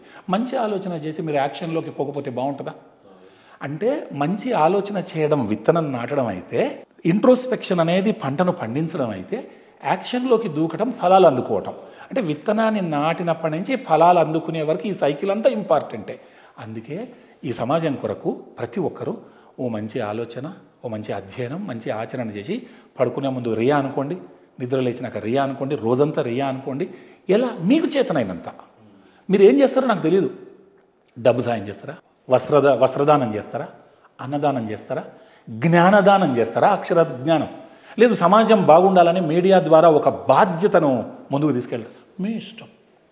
ప్రతి ఒక్కరు భూతల స్వర్గాన్ని నిర్మించగల సమర్థులే, ఎవరికి దోచినట్టు వాళ్ళు. మీ ఎజెండాలకు నేను రాను, నా ఎజెండాలకు మీరు రారు అని చెబుతూ ఎవరి ఎజెండా వాళ్ళకి వేసుకుందాము. అప్పుడు గ్లోబల్ పీస్ వచ్చేస్తుంది. Global peace begins with inner peace. నేను ఇక్కడ లేకపోతే బాగాలేకపోతే గ్లోబల్గా బాగుంటుందా? నాలాంటి అందరి ఇన్నర్ పీస్ల కూడికనే గ్లోబల్ పీసు. అందుకు రియా అని పొరుగు వాళ్ళను ప్రేమిద్దాం, మానవ సేవే మాధవ సేవ, ఈ డబ్బంతా సమాజానికి ఇద్దాము అని ఇంత ధర పెట్టడం అంతే తప్ప దానికి 5 కోట్లు ఏముంటుంది? ఇప్పుడు ఎవ్వరు కొనకపోతే ఇది బ్లాంక్ పేపర్, ఉటిదే, వాల్యూలెస్. నిజంగానే ఒక మహానుభావుడు శభాష్, నాకు ఆలోచన నచ్చింది, పట్టండి 5 కోట్లు అంటే నేను వాళ్ళందరికీ ఇచ్చేస్తే ఎంత సంతోషం. ఉడతా భక్తిలాగా నేను కూడా ఈ జన్మకి, ఇప్పుడు నా దగ్గర డబ్బు లేదు ఇవ్వడానికి, ఏముంది? అక్షరజ్ఞానం ఉంది. నా అక్షరజ్ఞానంతో గ్రంథాన్ని రాసి అతన్ని ఆకర్షించి అతనో ఆమెనో వాళ్ళు తీసుకున్నాక ఆ డబ్బును పంచితే ఈ జన్మకు ఓ 5 కోట్లు పంచిన అన్న సార్థకత నాకు కూడా స్వార్థం ఉంటుంది. ఈరోజు నేను ఇంత గొప్పవాడిని అయితే సమాజం కారణం కాదు. ఈ సమాజం, ఈ ప్రభుత్వాలు, నా గురువులు, నా పొరుగు, నా అపార్ట్మెంటు, మా ఊరు, మా నాన్న, మా తల్లిదండ్రులు, అమ్మ నాయన, తాతయ్య, మీరు, ఇగో ఈ కెమెరామెన్ను, ఈ జర్నలిస్టులు, ఈ తెలుగురా, అబ్బా చెప్పుకుంటూ పోతే సర్వే జన సుఖినో భవంతు, ఎందరో మహానుభావులు, అందరికీ వందనాలు. ఈ కాన్సెప్ట్ను ముందుకు తీసుకెళ్ళాలి అనటమే ఈ గ్లోబల్ పీస్ యొక్క లక్ష్యం. ఏ ఒక్కరిని విస్మరించను, నువ్వు ఈ లిస్టులో లేవు పో అంటే ఇది గ్లోబల్ పీసే కాదు, అంతా ఇంక్లూజనే, ఎక్కడ ఎక్స్క్లూజన్ లేదు. కాబట్టి మనందరి మధ్యలో వారధులు, బ్రిడ్జిలు కట్టుకుందాం, గోడలొద్దు. గోడలు కట్టుకుంటే మీరు వేరు నేను వేరు, డివైడ్. నో, బ్రిడ్జ్, వారధి కట్టుకుందాం, అటు నుంచి ఇటు, ఇటు నుంచి అటు. ఇది ఈ పుస్తకం యొక్క ఉద్దేశం. ఎంత అంటే మంచి మంచి రివ్యూస్ వస్తున్నాయి, అందరికీ నేను అనుకున్న ఫలితాలు వస్తున్నాయి. మీ ద్వారా కూడా నేను చాలా హోప్ఫుల్గా ఉన్నాను. మీరు అడగొచ్చు నన్ను ఎవరెవరు సహకరిస్తున్నారని. నేను ఇంకో ప్రశ్న ఇస్తా, ఎవరు సహకరించట్లేదు అని అంట, అందరూ సహకరిస్తున్నారు మహేందర్ గారు. అందులో సిగ్నేచర్ స్టూడియోస్ కూడా ఒక ప్రధాన అంతర్భాగం, సింహభాగం. ఇలా ఇంటర్వ్యూ చేయటం నా అదృష్టం. సార్, చాలామంది రచనలు రాస్తూ ఉంటారు. ఈ ప్రపంచంలో రచయితలు ఒక్కొక్కరికి ఒక్కొక్క సిగ్నేచర్ అనేది ఉంటుంది. ఒక బోయపాటి సినిమా తీశాడు అని అంటే ఇది బోయపాటే చెప్తారు. ఒక రాజమౌళి తీశాడు అంటే ఖచ్చితంగా ఇది ఇందాక మీరు అన్నట్టు ధోని ఒక క్రికెట్ షాట్ కొట్టాడు అంటే అంతమంది క్రికెటర్స్ ఉన్నా ఆయనకంటూ ఒక హెలికాప్టర్ షాట్, ఒక సిగ్నేచర్ ఉంటుంది. అలా మీకున్న రచన మీద కానీ లేకపోతే రచయితలతో పోలిస్తున్నప్పుడు యాజ్ ఏ ఆథర్గా మీకున్న బెస్ట్ క్వాలిటీ కావచ్చు, లేదా వాళ్ళకి మీకున్న తేడా ఏంటి అంటే ఏం చెప్తారు? ఒకటి. రెండోది, అనేక నవలలు రాశారు ఈ ప్రపంచంలో, వాటికి దీనికి ఉన్న తేడా ఏంటి? సార్ ఏం లేదు సార్, ఏ గొప్ప పుస్తకమైనా పుస్తకం హస్తభూషణం అన్నారు. మన స్నేహితులు అందరూ మనల్ని వదిలిపెట్టి వెళ్ళిపోతే ఆఖరికి మన దగ్గర ఉండే ఏకైక మిత్రుడు మంచి పుస్తకం. ఎన్నో మంచి పుస్తకాలు వచ్చాయి, మామూలు పుస్తకాలు వచ్చాయి, కమర్షియల్ పుస్తకాలు వచ్చాయి, ఆత్మను అందులో చేర్చినటువంటి కొన్ని పుస్తకాలు వచ్చాయి. కాకి పిల్ల కాకిగా ముద్దు, నా పుస్తకం నాకు ముద్దు. అది అవునా కాదా? ఇప్పుడు అన్నం బాగుందా లేదా భోంచేసిన వాడు చెప్పాలి, నేను వండిన సూపర్ ఉంది అంటే కుదరదు. అవునా? మన స్టూడియో గురించి ప్రేక్షకులు చెప్పాలి. అవును, అంతేనా? తినేవాడిని బట్టి నార్త్ ఇండియా వాడిని పిలిచి నేను అన్నం పెట్టి బాగుందా భక్ష్యం పెడతా అంటే కుదరదు, రోటీ పెట్టాలి. ఇలా ఏక బిగిన మొదలు పెట్టినాక ఆహా ఎంత బాగుంది అయిపోగొట్టి చదివి మళ్ళీ చదివింటే బాగుండేది అని హృదయం ఉప్పొంగిపోతే అసలు ఆ రచయిత హీరో నా దృష్టిలో. అది ఎవరైనా కావచ్చు, ఫిక్షనా, డ్రామానా, పోయట్రియా, ఏదన్నా కానీ అంతే. కాబట్టి ఎంతోమంది గొప్పవాళ్ళు ఉన్నారు. ఒక వ్యక్తి సరిగ్గా లేకపోతే అది రచనలో కనపడవచ్చు ఆయన వ్యక్తిత్వం. కాబట్టి మనం మంచి గురించే మాట్లాడుకుందాం, రైట్?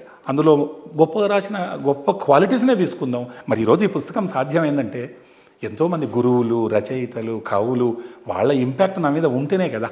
కాబట్టి విమర్శించడానికి ఏమీ లేదు. క్షీర నీర న్యాయం. నీళ్లు పాలు కలిపితే ఎట్లా హంస అయితే మంచి పాలను తీసుకొని నీళ్లు వదిలేస్తుందో, నో విమర్శ. ఈ సమాజం అనే ఒక గొప్ప స్వర్గంలోంచి ఆ పాలు అనే క్షీరాన్ని స్వీకరిద్దాం, విమర్శలాపి పరామర్శలతో ముందుకెళ్దాం. నేను ఎంతో నేర్చుకున్నా. అసలు ఆ మాటకు వస్తే ఒక చెడ్డ రచయితను చూసి ఏం నేర్చుకోవచ్చు అంటే రచన ఎలా చేయకూడదో నేర్చుకోవచ్చు.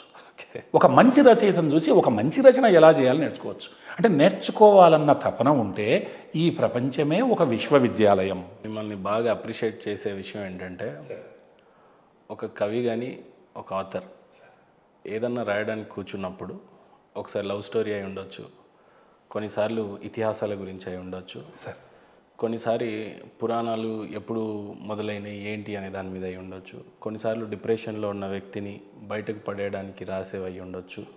ఇప్పుడు మీ పుస్తకం ఎంత గొప్పగా ఉంది అని అంటే మిమ్మల్ని అప్రిషియేట్ చేసే విషయం ఏంటంటే, ఒక కోణంలో కాకుండా విశ్వశాంతి గురించి ఆలోచించిన మీ మేధస్సుకి నిజంగానే సలాం కొడుతున్నాం సార్, సిగ్నేచర్ స్టూడియోస్ వేదికగా.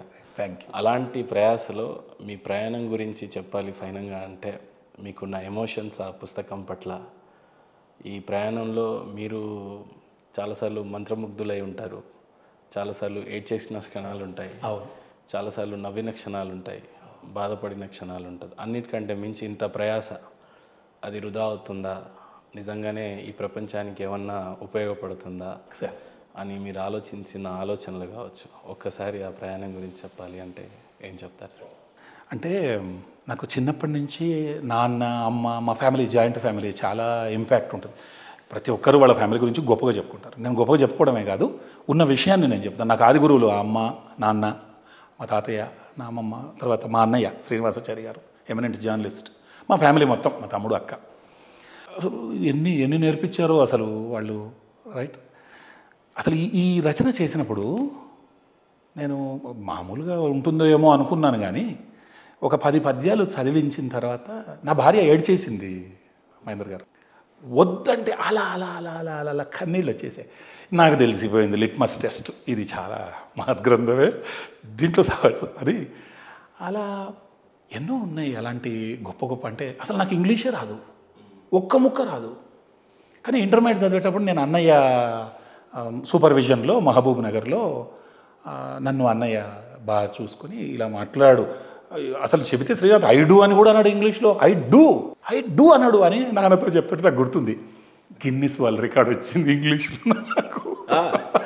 ఇంగ్లీష్లో నాకు గిన్నిస్ వరల్డ్ రికార్డ్ వచ్చింది. అంటే ప్రయాణం చూడండి. ఐ డూ అన్నాడు ఏంటి నాన్న వీడు, ఐ డూ అంటే ఎందుకనాలి ఐ డూ అంటే అలా. అంటే ఎన్నో ఉన్నాయి అలాంటి జ్ఞాపకాలు. ఎన్నో అవమానాలు ఎదుర్కొన్న పరిస్థితి. అసలు నాకు ఇంగ్లీష్ రాకపోవటమే నాకు ఇంగ్లీష్ టీచర్ అయ్యే. అంటే ఎక్కడ పోగొట్టుకుంటే అక్కడ మనం వెతుక్కోవాలి. కానీ ఒకటి చెప్పగలను, 150 మంది ఐఏఎస్ ఐపీఎస్లను ఈ దేశానికి ఇచ్చిన సర్వేలు గురుకుల విద్యాలయం నాది. ఒక్కొక్కరు ఒక్కొక్క శక్తి, ఒక వ్యక్తి కాదు. మా స్కూల్కి మేకింగ్ రికార్డ్స్ ఏ హ్యాబిట్. రికార్డులు సృష్టించడం ఒక అలవాటు. అక్కడ పెరిగినాం కాబట్టి కొంచెం ఆటలు ఆడటం. అయితే అన్నిటికంటే మించి ఓడిపోవడం అనేది తెలియాలి మహేందర్ గారు. ప్రతి ఒక్కరికి ఓటమి రుచి తెలియాలి. ఓడిపోతే గెలవటం ఎంత గొప్పనో తెలుస్తుంది. నేను 100 సార్లు ఓడిపోయినా కానీ 1000 సార్లు గెలిచిన మహేందర్ గారిని. ఈ గెలుపు ఎట్లాంటిదంటే ఊహించని లెవెల్లో నేను 10% ఎక్స్పెక్ట్ చేస్తే నాకు 1000% రిజల్టు. అందుకు ఆనందపడాలి. మనకున్న అవకాశాలు చూడండి, 2 చేతులు, 2 కళ్ళు, ముక్కు, మెదడు, చెవులు, అన్ని అవయవాలు చక్కగా ఉన్నాయి. భగవంతుడు మనల్ని ఎంత చక్కగా ఆశీర్వదించాడు. దీన్ని మనం ఎంత సద్వినియోగపరచుకోగలగాలి. అలాంటప్పుడు పొరుగువాడిని, పక్కని మనం ప్రేమించాలి కదా. ఇవన్నీ నేర్పించారు అమ్మ, అమ్మమ్మ, నాయన, అక్క, బావగారు, డాక్టర్ నందకుమార్, చాలా గురువులు. ఆ మాటకు వస్తే అలా అలవాటు అయిపోయింది కావచ్చు ఆ పాజిటివ్ థింకింగ్ ప్రతి దాంట్లో. ఒక సందర్భంలోనట చెప్తారు, గౌతమ బుద్ధుల వారు లేక జీసస్ క్రైస్ట్ గానో చెప్తారు. ఎగ్జాంపుల్ ఏంటంటే, అలా శిష్యులను తీసుకొని వెళ్తూ ఉంటే చనిపోయి కుళ్ళిపోయి ఉన్న కుక్క ఒక దగ్గర చాలా అసహ్యకరంగా కనబడుతుందట. శిష్యులు అలా వెళ్తూ వెళ్తూ అని వెళ్తుంటారట. అప్పుడు ఆ గురువు పిలిచి ఇట్రండి ఇట్రండి, అక్కడ చూడండి దాని దంతాలు చూడండి ఎంత తెల్లగా ఉన్నాయి, మనం ఇంత తోముకుంటాం కదా, మన దంతాలు చూడండి ఎట్లుంటాయో, అసలు అది ఎంత ఆ కుళ్ళిపోయిన క్యార్కస్లో కూడా కోణం చూడండి ఎంత తెల్లగా ఉన్నాయి, ఎంత శ్వేతవర్ణంలో ఉన్నాయి. అలా ప్రతి విషయంలో మంచిని తీసుకోగలిగితే, గులాబీ ఉంది ముళ్ళు ఉంది, గులాబీ ఎంత గొప్పగా ఉంది అనుకుంటే అయిపోతుంది, అయ్యో ముళ్ళుందని బాధపడే బదులు ఈ దృక్పథం నాకు బాగా గురువుల ద్వారా, ఫ్యామిలీ ద్వారా, ముఖ్యంగా అన్నయ్య శ్రీనివాసాచారి గారి ట్రైనింగ్ వల్ల బాగా అలవాటైంది. నా అదృష్టం కొద్దీ నేను ఒక గొప్ప జర్నలిజం స్కూల్లో ఫ్యాకల్టీగా పనిచేశా. నేను ఒక టెలివిజన్ ఛానల్కి 800 గంటలు నేను తెరపైన కనపడ్డా ఒక డైరెక్టర్గా. నాకు ఎంత అదృష్టం, నేను జర్నలిస్టు ఫ్యాకల్టీగా నేను చేసే. మహేందర్ అదృష్టం ఇంకా ఎక్కువ. భలేవారు భలేవారు. నేను మళ్ళీ చెబుతున్నా, మళ్ళీ ఇదంతా చెప్పడం ఏంటంటే యూత్ పర్టికులర్గా దీన్ని ఒక మోటివేషన్ లాగా తీసుకోవాలి అని, కానీ అంతే తప్ప చాలా తెలివిగా గొప్ప మాటలు చెప్పుకోవటం అని కాకుండా ఉన్న విషయాన్ని వాళ్ళు, ఇప్పుడు నాకు ఎవరో రోల్ మోడల్స్ ఉన్నారుగా, వాళ్ళు కూడా ఇన్స్పైర్ కావాలి. ఇన్స్పైర్ అయ్యి మనం అంటాం నా భూతో నా భవిష్యత్తు, ఆ మాట అనకూడదు, అంటాం నా భవిష్యత్తు అంటే ఉండాలే భవిష్యత్తు. ఓన్లీ నా భూతో మునుపెన్నడు లేకపోవచ్చు, రేపు వచ్చే రచయిత దీన్ని మించి రాయాలి. దీన్ని మించి రాస్తే అతను శ్రీనాథాచార్య కంటే గొప్పడు కాదు, మానవ జాతి మేధస్సు ఎంత గొప్పది అని అందరూ వేనోళ్ళ కీర్తించాలి. అట్లా మానవ ప్రతిభను ముందుకు తీసుకెళ్ళాలి, కానీ ఇది నాతోటే ఎండ్ అయిపోవాలి, అది స్వార్థం. అలాంటి స్వార్థపు ఆలోచనతో మొదలైన ఏ పని విజయవంతం సత్ఫలం కాదు. కాబట్టి నాకు అంత ఆనందం ఏంటంటే ఇది జాయ్ఫుల్గా రాసిన, అణువు పులకించి ఆనందంతో తాండవించి ఆ బాధల్లోంచి వచ్చిన ఆక్రందన విధేయతతో కూడినటువంటి ఒక శాంతి మంత్రం నాకు చాలా ఆనందంగా ఉంది. ఒక రకంగా చెప్పాలంటే నా మ్యాగ్నమ్ ఓపస్. మళ్ళీ రాయండి 30 ఏళ్ళు అంటే నేను రాయలేను, బహుశా ఇంకొకరు రాస్తారేమో ప్రేరణ పొంది, కానీ నాకు చాలా ఆనందంగా ఉంది. సార్, కొంతమంది రచయితలు సమకాలికులు ఉంటారు. సపోజ్ ఇప్పుడు షేక్స్పియర్ టైంలో, అవును, శ్రీశ్రీ టైంలో వాళ్ళు ఉంటారు. అవును. మీ సమకాలికుల్లో మీరేమన్నా ఎవరితోనన్నా కాంపిటేటివ్గా అవ్వాలనుకున్నా, సార్, ఎవరినన్నా ప్రేరణగా తీసుకొని రాయాల్సినటువంటి సందర్భం ఉన్నా, వాళ్ళ గురించి తెలుసుకోవాలన్నా ప్లీజ్ ఏం చెప్తారు? చాలా అంటే మంచి ప్రశ్నే. మీరు చాలా జాగ్రత్తగా ప్రశ్నలు అడుగుతున్నారు, చాలా తెలివైన ప్రశ్నలు అడుగుతున్నారు. కానీ బంతి పువ్వు, గులాబీ, తామర, మల్లె, ఏ పువ్వు పరిమళం దాందే కదా, అన్నీ కలిస్తేనే కదా గుబాళింపు, అవునా? దాన్ని మనం ఆఘ్రాణించాలి, we have to smell it కదా. ఎన్ని అగరబత్తిలు వాడతాం, అరే ఇది బాగుంది. అలా మంచి కవులు, రచయితలు ఈ సమాజంలో కోకొల్లలు. అందుకే మేము జర్నలిజం స్కూల్లో అక్కడికి వచ్చే పార్టిసిపెంట్స్కి జర్నలిస్ట్ అయిన వ్యక్తి లేదు మనిషి అన్నవాడు చనిపోయే కంటే ముందు తప్పనిసరిగా చదవాల్సిన 150 పుస్తకాలను లిస్ట్ ఇస్తాం. చదివి వాటిని రివ్యూ చేయాలి వాళ్ళు, ఇష్టం ఉన్నా ఇష్టం లేకపోయినా. అది చదివాక ఆ రివ్యూస్ అన్నీ, అంటే వాళ్ళు ప్రతి వారం ఒక పుస్తకాన్ని రివ్యూ చేస్తారు. వాళ్ళు అంటారు, మా జీవితంలో మేము నిజంగానే వికసించినాము అంటే ఈ పీరియడ్లోనే సార్. ఒక పుస్తకంలో ఒకదాని గురించి చెప్తాం, ఇంకో పుస్తకంలో ఇంకో కోణంలో చెప్తాం. బీబీసీ వాళ్ళు కూడా ఒక లిస్టు తయారు చేశారు. ప్రతి తల్లిదండ్రి తమ పిల్లలకు 14 సంవత్సరాల వయసు వచ్చేలోగా తప్పనిసరిగా చూపాల్సిన 50 సినిమాలట. అంటే ఆ ఫార్మేటివ్ ఇయర్స్, క్యారెక్టర్ బిల్డింగ్ ఉంటుందిగా, వాళ్ళకి ఏదో ఒక మంచి, మన భారతదేశం నుంచి లగాన్ అనే సినిమా అందులో ఒక లిస్ట్లో ఉంది, నా ఫేవరెట్ సార్. చూసారా? అట్లా ఈ వాల్యూస్ అన్నీ పోతున్నాయి సార్. ఈ వాల్యూస్ను మనము మళ్ళీ ఆ మూలాల్లోకి వెళ్ళి ఒడిసి పట్టుకోవడానికి కవుల పని చేయాలి, సినిమా పని చేయాలి, రాజకీయ నాయకులు, ఆదర్శవంతం మీడియా పని చేయాలి. ఇదంతా మనం కలిసి పని చేయాలి. కాబట్టి నాకు రచయితల్లో అయ్యో ఇది సబబు కాదు కదా అనే కొన్ని ఆ రచనలో కొన్ని అనిపించవచ్చు. కానీ మనము 365 రోజులు ఆరోగ్యంగా ఉన్నాం కదా. ఓ రోజు జ్వరం వస్తుంది, ఓ రోజు తుమ్ము వస్తుంది, ఓ రోజు దగ్గు వస్తుంది. అట్లా రచయితకు కూడా అక్కడక్కడ పెన్ను అటు ఇటు వెళుతుంది. కానీ అందులో ఉండే మంచినే మళ్ళీ క్షీరనీర న్యాయంతో తీసుకోవాలి. మంచి పుస్తకం మన స్నేహితుడు. ఒక రచయిత గొప్ప పుస్తకాన్ని చదవకపోతే ఒక గొప్ప పుస్తకాన్ని రాయడు అని అంటారు. అలాగే మీకు కలిగినటువంటి ఈ గొప్ప ప్రేరణ ఎలా కలిగింది అసలు? ఎందుకంటే ఒక నేపథ్యాన్ని ఎంచుకుంటాడు రచయిత ఎప్పుడైనా రాస్తున్నప్పుడు. ఆ రచనలో అది రాజకీయ కోణంలో అయి ఉండొచ్చు, ఇందాక మనం అనుకుంటున్నటువంటి యుద్ధాలు, ఇతిహాసాలు అన్నీ ఉండొచ్చు. కానీ గ్లోబల్ పీస్ గురించి ఎలా ప్రేరణ కలిగింది? బహుశా ఒక మంచి పాఠశాలలో చదవటం, ఒక మంచి ఫ్యామిలీ, రైట్. తర్వాత నేను యూనివర్సిటీలో అదృష్టవశాత్తు టాపర్ని, మంచి గోల్డ్ మెడలు, ఎంఏ ఇంగ్లీష్లో 72% యూనివర్సిటీలో కాలేజ్ టాపర్, ప్రగతి మహావిద్యాలయ 1993 ఇయర్ చెప్తున్నాను. ఒక మంచి జర్నలిజం స్కూల్లో ఫ్యాకల్టీగా చేశా. 2 సైకాలజీ పీజీలు, ఒక పిహెచ్డి ఇన్ ఇంగ్లీష్, ఒక ఎంబీఏ చేశా, బీఈడి చేశా, కొన్ని పుస్తకాలు రాశా. అన్ని రికార్డులు, గిన్నిస్ వరల్డ్ రికార్డు, రకరకాలు, Guinness, Limca, India, Asia, Telugu అన్ని రికార్డులు వచ్చాయి. ఓకే. సో వాటిని చూసి ఇంకొంత యువతను ప్రేరణ చేద్దాం, మనం కూడా మన సిగ్నేచర్ ఉండాలి కదా, అది కూడా సంస్కారవంతంగా మనం చేయాలన్న కోణంలో నేను యూనివర్సిటీ జాబును కూడా వదులుకొని మోటివేషనల్ స్పీచెస్ ఇస్తూ, నీలో చాలా అంటే ఈ భూమి మీద మహేందర్ గారు ప్రతి ఒక్కరూ తాను అనుకున్న దానికంటే ఎక్కువ సమర్థుడు లేదా సమర్థురాలు. ప్రతి ఒక్కరూ తాను అనుకున్న దానికంటే ఎక్కువ సమర్థవంతురాలు. అది తెలుసుకోనోడు డిప్రెషన్లోకి వెళ్తాడు. తెలుసుకున్నాడు ఎస్ నేను ఐ విల్ డూ ఇట్ అంటాడు. ఒకడు 10th క్లాస్ నుంచే గొప్పడు అవుతాడు, ఒకడు చిన్నప్పటి నుంచి టాపర్ ఉంటాడు, ఒకడు డిగ్రీలో రియలైజ్ అవుతాడు, ఒకడు పీజీ పిహెచ్డీ చేసినాక రియలైజ్ అవుతాడు. Better late than never. So ముఖ్యంగా యూతే వీటిని ఒక ప్రేరణగా తీసుకొని వాళ్ళు అనుకున్న లక్ష్యం వైపు దూసుకెళ్ళి వాళ్ళు విజయం సాధించి ఒక లెగసీ, మనం ఎట్లయితే గొప్పవాళ్ళ నుంచి ప్రేరణ పొందామో వాళ్ళు కూడా they have to leave a signature again for the generations to come. అందులో ఓకే ప్రభావవంతంగా నేను ఒక కమర్షియల్ రైటర్ని కాదు. నేను చేసిన రచనలు కొన్ని హ్యాండీ క్రిస్టల్స్ అని నాకు గిన్నిస్ వరల్డ్ రికార్డ్ వచ్చిన పుస్తకం ఉంది. ప్రతి పత్రికలో నేను శీర్షిక కాలం రాశాను. హ్యాండీ క్రిస్టల్స్ అనేది నేను నిజానికి ఒక ప్రముఖ దినపత్రిక సండే మ్యాగజైన్లో ఇంగ్లీష్ జాతీయాల కథలు అని ప్రతి వారం ఒక కథ రాశాను. 2 సంవత్సరాలు రాశాను, 108 కథలు. ఉదాహరణకు మీరు హ్యాట్రిక్ అని పేరు విన్నారు. ఏంటి హ్యాట్రిక్ అంటే క్రికెట్లోంచి వచ్చింది. వరుసగా 3 వికెట్లు తీయటం. నేను ఆ కథలో ఏం చేశానంటే సుమారు 50 బుక్కులు చదివా 10 లైన్లు రాయడానికి.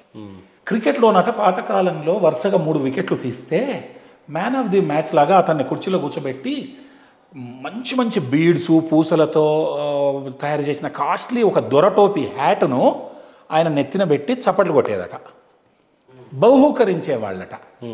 ఏంటంటే అతనికి అది ఒక హ్యాట్, ఒక ట్రిక్ పర్ఫామ్ చేశాడు ఆయన. 3 వికెట్లు తీయడం అనే ట్రిక్, ఆయన పర్ఫామ్ చేసిన ట్రిక్కి వచ్చిన కాస్ట్లీ హ్యాట్ ఇది అని వాళ్ళు బహుమతి ఇచ్చేవాళ్ళట. ఇది వరుసగా గోల్ఫ్, ఫుట్బాల్ అనే క్రీడల్లోకి వెళ్ళి రాను ఈ ప్రయోగం మన నిత్య జీవితంలోకి వెళ్ళి ఈరోజు ఏమైందంటే 3 వరుస విజయాలు. Hyderabad has got hattrick in greenery అంటే వరుసగా 3 ఏళ్ళు గ్రీనరీలో మంచి పేరు తెచ్చుకుంది దేశంలో అని. ఇప్పుడు నేను ఈ కథ చెప్పా కదా, ఇక మీరు జీవితంలో హ్యాట్రిక్ అంటే ఎట్లొచ్చిందనే మూలం మర్చిపోతారా? మర్చిపోను. అలాంటి కథలు నేను నిత్య జీవితంలో వాడేవి 108 వారాలు. క్రికెట్ ప్లేయర్ అయినా కూడా నాకు తెలియదు సార్ హ్యాట్రిక్ ఎలా వచ్చింది. నాకు తెలుసు అది చదివే వరకు. ముఖే సరస్వతి. మిమ్మల్ని చూసి నేను నేర్చుకుంటాం, నన్ను చూసి మీరు నేర్చుకుంటాం, ఎల్కేజీ పిల్లని చూసి మన ఇద్దరం నేర్చుకుంటాం, అవునా? కాబట్టి ముఖే సరస్వతి నేర్చుకోవడం లాస్ట్ బ్రీత్ వరకు నేర్చుకోవాల్సిందే. కాబట్టి అలా నేను 108 కథలు ఎవ్రీడే లైఫ్లో వాడేవి మహేందర్ గారు. రాశాక దాన్ని పాపులర్ చేయడానికి గిన్నిస్ వాళ్ళకి చెప్పి సార్ నేను ఒక పెద్ద పేరు పెట్టాను, సూపర్ అని చెప్పేసి దాన్ని హార్వర్డ్ యూనివర్సిటీ వాళ్ళకి పంపి 1.5 సంవత్సరం దాన్ని టెస్టులు చేసి గిన్నిస్ రికార్డ్ ఇచ్చారు 2009లో. Longest title of a book అని 11 ఏళ్ళు అది అలా ఉండింది. అది కూడా నేను గొప్ప అనను, ఒక ప్రేరణ. నన్ను చూసి ఇంకొకరు నేర్చుకోవాలి అలా ముందుకు వెళ్ళాలి.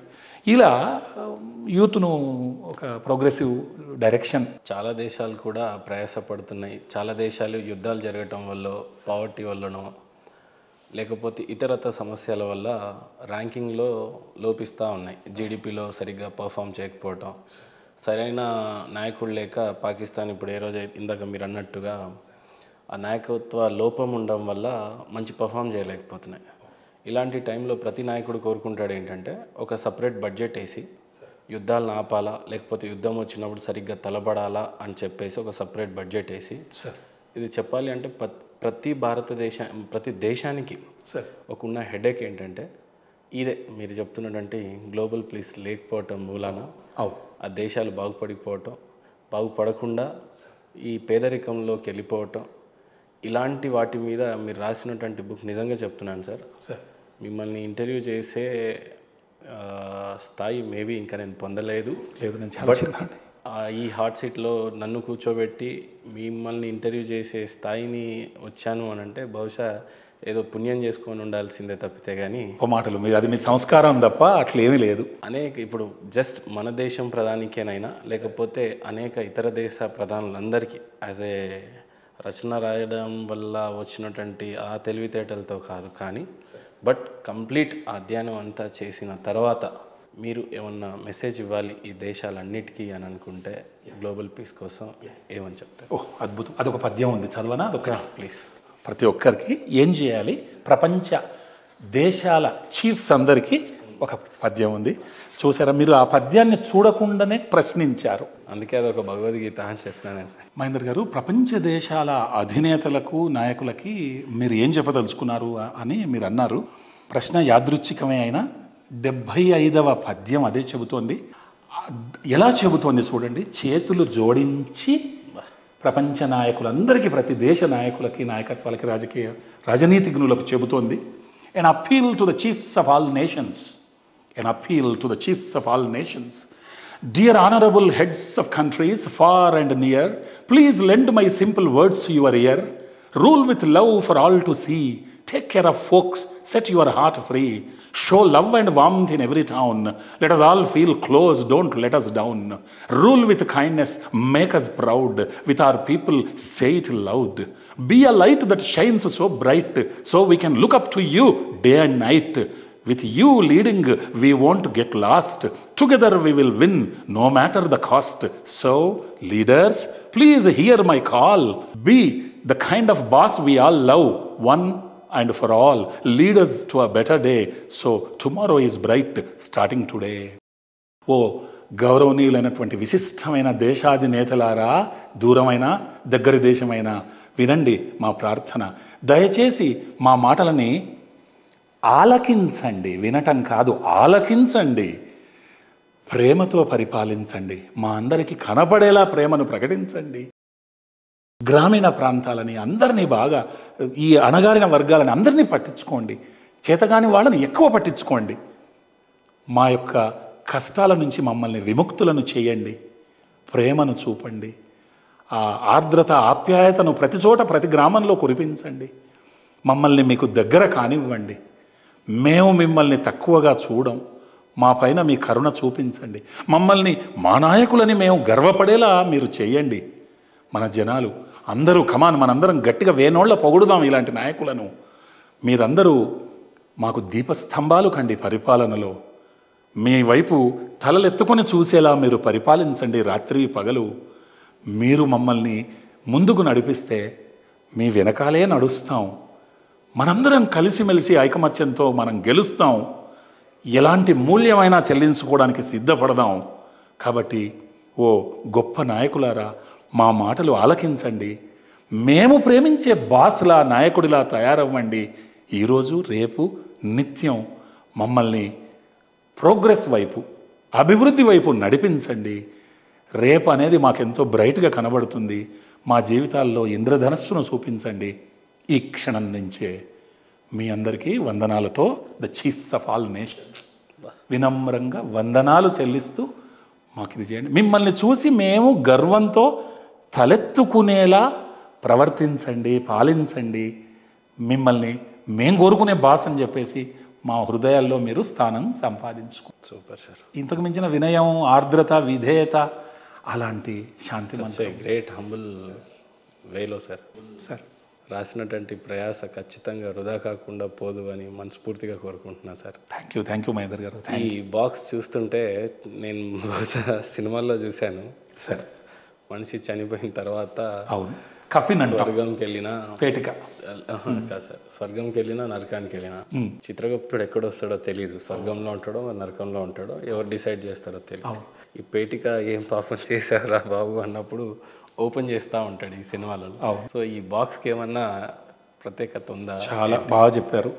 ఈ పుస్తకంలో నేను అక్షర రూపాన్ని ఇస్తే, నా అక్షరాలకి మహబూబ్ నగర్లో మహేష్ అని ఒక చిత్రకారుడు 55 బొమ్మలు వేశాడు 1 year టైం తీసుకుని. ఈ మహేష్ గురించి ఖచ్చితంగా ఖచ్చితంగా మహేష్ చాలా ఒక స్కూల్ టీచర్ మహబూబ్ నగర్లో ఇప్పుడు సంవత్సరం టైం తీసుకున్నాడు. సార్ నేను వేయగలను అంటే లేలే, నేను ఖచ్చితంగా మీ నుంచి నేను తీసుకుంటాను వర్క్, మీకు వివరిస్తా అది ఎలా ఉండాలి ఆ దృశ్యం అనేది, మీకు స్వేచ్ఛనిస్తా, మీకు నచ్చినట్టు వేయండి, కానీ నా వివరణను మీరు ఆలకించండి అలా చెప్పి చాలా బాగా వేశాడు. ఒక్కోసారి చిన్న చిన్న మార్పులు నేను సూచించా, మళ్ళీ వేసిచ్చాడు. ఇది తను ఒక కంట్రిబ్యూషన్ తనది. వాళ్ళ గురువు ఒకతను వెంకట్ జెట్టి అని ఒకతను ఉన్నాడు. అతను ఈ బాక్స్కు మీరు అన్నట్టు ఈ బాక్స్ని ఈ బంగారు వర్ణంతో దీనికి మెరుగులు దిద్ది an invaluable invocation dedicated to United Nations, the guardian of global peace, on 24/10/2023 by Bangipuram Srinathacharya, India. An ardent prayer for humanity's harmony. మానవ జాతి సమతుల్యతకి విధేయతతో చేసిన శాంతి మంత్రం అని వెంకట్ జెట్టి గారు ఈ బంగారు రంగుని వెతికి షాప్లలోకి వెళ్ళి ఈ మినిస్టర్లందరూ వాళ్ళ బోర్డు నేమ్ ప్లేట్ చేసుకుంటారు కదా, అలాంటిది ఎక్కడ దొరుకుతుందని చాలా కష్టపడి వేశాడు. పంజగుట్ట దగ్గర బ్రిడ్జ్ కింద ఉండే ఒక ఆర్డినరీ కార్పెంటర్ ఒక అబ్బాయి, ముస్లిం అబ్బాయి, ఈ బాక్స్ తయారు చేసి ఇచ్చాడు సార్ నాకు ఈ వాల్నట్ పేపర్తో. నా భార్య చెప్పింది ఈ అబ్బాయి చాలా బాగా చేస్తాడు, నేను అంటే వీటి వచ్చినప్పుడల్లా చూస్తుంటాను. సూపర్ చేశాడు సార్ అబ్బాయి, అంటే నా ఎక్స్పెక్టేషన్ను మించి చేశాడు. ఇంకొక అబ్బాయి ఎంత గొప్ప మనసు మీది, మీరు ఇది కొన్నారు అని ఆ బంగారు వర్ణంతో అసలు మీ యొక్క చేతులతో అలంకరింపబడింది ఈ పుస్తకం, మీరు ఎంత గొప్పవాళ్ళని ఆమెను అతను కొనేవాళ్ళు. అసలు ఎవరైతే కొంటారో వాళ్ళ కోసం రాసినటువంటి ఆ వర్డ్, ఆ ఒక్క లైనే angel who holds my book, you are the angel who holds my book. మరి అంతే కదా, ఇప్పుడు దైవానికి దైవ సమానులైన మానవాళి, దేవుడున్నాడు, దేవుణ్ణి ప్రార్థించినాం, మేమే రిపేర్ చేసుకుంటాం ఈ భూమిని, కానీ మనిషి నువ్వు నా దేవుడివి భూమి మీద, నువ్వు తలుచుకుంటే గ్లోబల్ పీస్ అని ఆ ఏంజెల్ని మెచ్చుకుంటూ అది మహేందర్ గారు. ఇలా నేనేమంటానంటే మీరు అన్నట్టు ఎస్ చాలామంది ఉన్నారు. ఒక సామెత చెప్తాం కదా, ప్రభు ఎక్కిన పల్లకి కాదోయ్ అది మోసిన బోయిలు ఎవరు, తాజ్మహల్ నిర్మాణానికి రాళ్ళెత్తిన కూలీలు ఎవరు. అట్లా విజయం నాదే, కానీ దాని వెనకాల వెంకట్ జెట్టి గారు, తర్వాత మహేష్ తయారు చేసిన అబ్బాయి, అందరూ. ఆ మాటకు వస్తే లక్షల కోట్ల మందికి తెలియజేయడానికి ఈ క్షణానికి మీరు గత ఇంటర్వ్యూ అంజలి గారు ప్రతి ఒక్కరూ పేరు పేరున నా విజయాన్ని మీరు మోస్తున్నటువంటి వాళ్లే మీరు. మరి తెప్ప తగలబెట్టేస్తావా ఏరు దాటగానే, చుట్టుపక్కల చూడరా, మరి నా అవసరం తీరింది కదా అనుకుంటే మీలాంటి మహానుభావుల వల్లనే ఇది హ్యుమానిటీ ఎక్స్పెరిమెంట్. కలిసి work by a human for humans. రాయటం వరకు అయిపోయింది నా పని, ఇక మిగతా అంతా మీరు చేస్తున్నారు, మనం చేస్తున్నాం. ఇది ఒక ముఖ్యమైన అంశం మహేందర్ గారు. ఏంటంటే ఇప్పుడు ఇది ఒకరు తయారు చేశారు, దానిపైన ఒకరు మంచి ఇది మన వర్ణంతో బంగారు వర్ణం, ఇది బొమ్మలు వేశారు, ఇదంతా ఓకే. ఒక అబ్బాయి మోసిన్ అని చెప్పేసి ఒక అబ్బాయి టైప్ చేశాడు గ్రాఫిక్స్, ప్రతిది కలర్ఫుల్, చూడండి ఇంపోర్టెడ్ పేపర్ పైన ఈ కలర్స్ ఇవన్నీ ఒక్కొక్కరిది అందరు కలిస్తేనే కదా ఇది team work, together every one achieves more అని చెప్పేసి, అవునా? సో అసలు ఒక్కొక్కరు ఒక్కొక్క నైపుణ్యాన్ని దాన్ని ప్రదర్శించారు. మరి ఇది సక్సెస్ని అట్రిబ్యూట్ చేయడానికి ఇది నాదే ఘనత అనడానికి లేదు. అది గాలిపటం ఎగురుతూ ఉంటే నేను ఎంత గ్రేట్ కదా అని గాలిపటం అన్నదట. దారం ఉండి నా సంగతి చూడండి, నేను లేదు నువ్వెక్కడన్నట. తోక నేను లేదు నువ్వు అలా ఎగరగలవా అంటే పిల్లోడు మరి నన్ను మర్చిపోయారా నేను లేకపోతే. అంతే, సమాజం కూడా ఇంతే, అందరం ఒకరికి ఒకరం ఇండిపెండెంట్ ఇంటర్డిపెండెంట్, అప్పుడే కంట్రోల్. లేకపోతే ఏమవుతుంది, దారం దిగిందనుకోండి కరెంటు తీగల పైన పడుతుంది, ఇంకెక్కడ పోతుంది, ప్రయాణం కొనసాగుతుంది, ఎక్కడ ముగుస్తుంది తెలియదు. అది జరగకూడదు సమాజానికి. సార్, ది గ్రేట్ ఆథర్ శ్రీనాథాచారి గారికి ఫైనల్గా 2 తెలుగు రాష్ట్రాలకి మీరు ఇచ్చే సందేశం ఏమంటే ఆ సందేశం గురించి ప్లీజ్. ఏం లేదు సార్, అంటే సందేశం ఇచ్చేంత గొప్పవాడిని నేను నిజంగా కాదు, అస్సలు కాదు, ఏదో ఒకటి మాట వరుసగా చెప్పడం కాదు, కానీ తెలుగు జాతి ఇందాక నేను ఒక సందర్భంలో అన్నా, అసలు భారతీయుడిగా పుడితే చాలు ఈ జన్మ, కానీ ఇంకొంచెం ఇంప్రూవ్ చేసి చెబుతున్నా, ఈ జన్మకి తెలుగు జాతిలో పుడితే చాలు, అంత గొప్ప జాతి మనది, ఎవరికి తీసిపోము, వీఆర్ సెకండ్ టు నోబడి. ఇక్కడ మనం ఒక టుగెదర్నెస్తో 2 తెలుగు రాష్ట్రాలు మనము సోదర భావంతో ముందుకెళ్తే రానున్న రోజుల్లో ఇప్పుడు చూడండి అన్ని కంపెనీలు గొప్ప గొప్ప ప్రపంచాన్ని శాసిస్తున్న కంపెనీల పెద్దలందరూ కూడా భారతీయులే కాదు, ఎక్కువ మంది తెలుగు వాళ్ళు. దీన్ని ఇంకా వికసింపజేసేందుకు మనం కొలాబరేట్ కావాలి, అంతే తప్ప విమర్శించుకోకూడదు. కాబట్టి మనం కలిసి ప్రయాణం చేయాలి. తెలుగు జాతిని గెలిపిద్దాం, మనము తెలుగు జాతి ద్వారా దేశాన్ని గెలిపిద్దాం, ఈ ప్రపంచానికి ఒక మార్గదర్శకం అవుదాము. ఇది కూడా సంస్కారంతో అవుదాం. మేము ఇంత గొప్ప చూడని ప్రూవ్ చేసుకోవటం కాదు, ఆ కోణంలో ముందుకెళ్దాం. ముఖ్యంగా యూత్ మంచి రోల్ మోడల్ని పెట్టుకొని ఎక్కువ సమయం ఈ అడిక్షన్స్కి గురి కాకుండా చదువు పట్ల, పుస్తకాలతో మనం ప్రేమ, అంటే మనకు నాలెడ్జ్. ఇప్పుడు మీ ఊరి గురించి చెప్పమంటే మీరు చెప్తారు సార్, అదే ఇప్పుడు అక్కడ పాలస్తీనా వాటి యుద్ధం గురించి చెప్పమంటే ఏం చెప్తారు? చదివితే తెలుస్తుంది, పత్రికలు చదివితే తెలుస్తుంది, మీడియాను ఫాలో అయితే తెలుస్తుంది. కాబట్టి సామాజిక స్పృహతో, ఒక పౌరుడి లక్షణాలతో మీరు గమనించండి. ఇప్పుడు ఇప్పుడు మీరు ఎట్లయితే సిగ్నేచర్ స్టూడియో అంటారు కదా, నావి 4 సిగ్నేచర్ ప్రోగ్రామ్స్ ఉన్నాయి మహేష్ గారు. ఏంటంటే మహేందర్ గారు,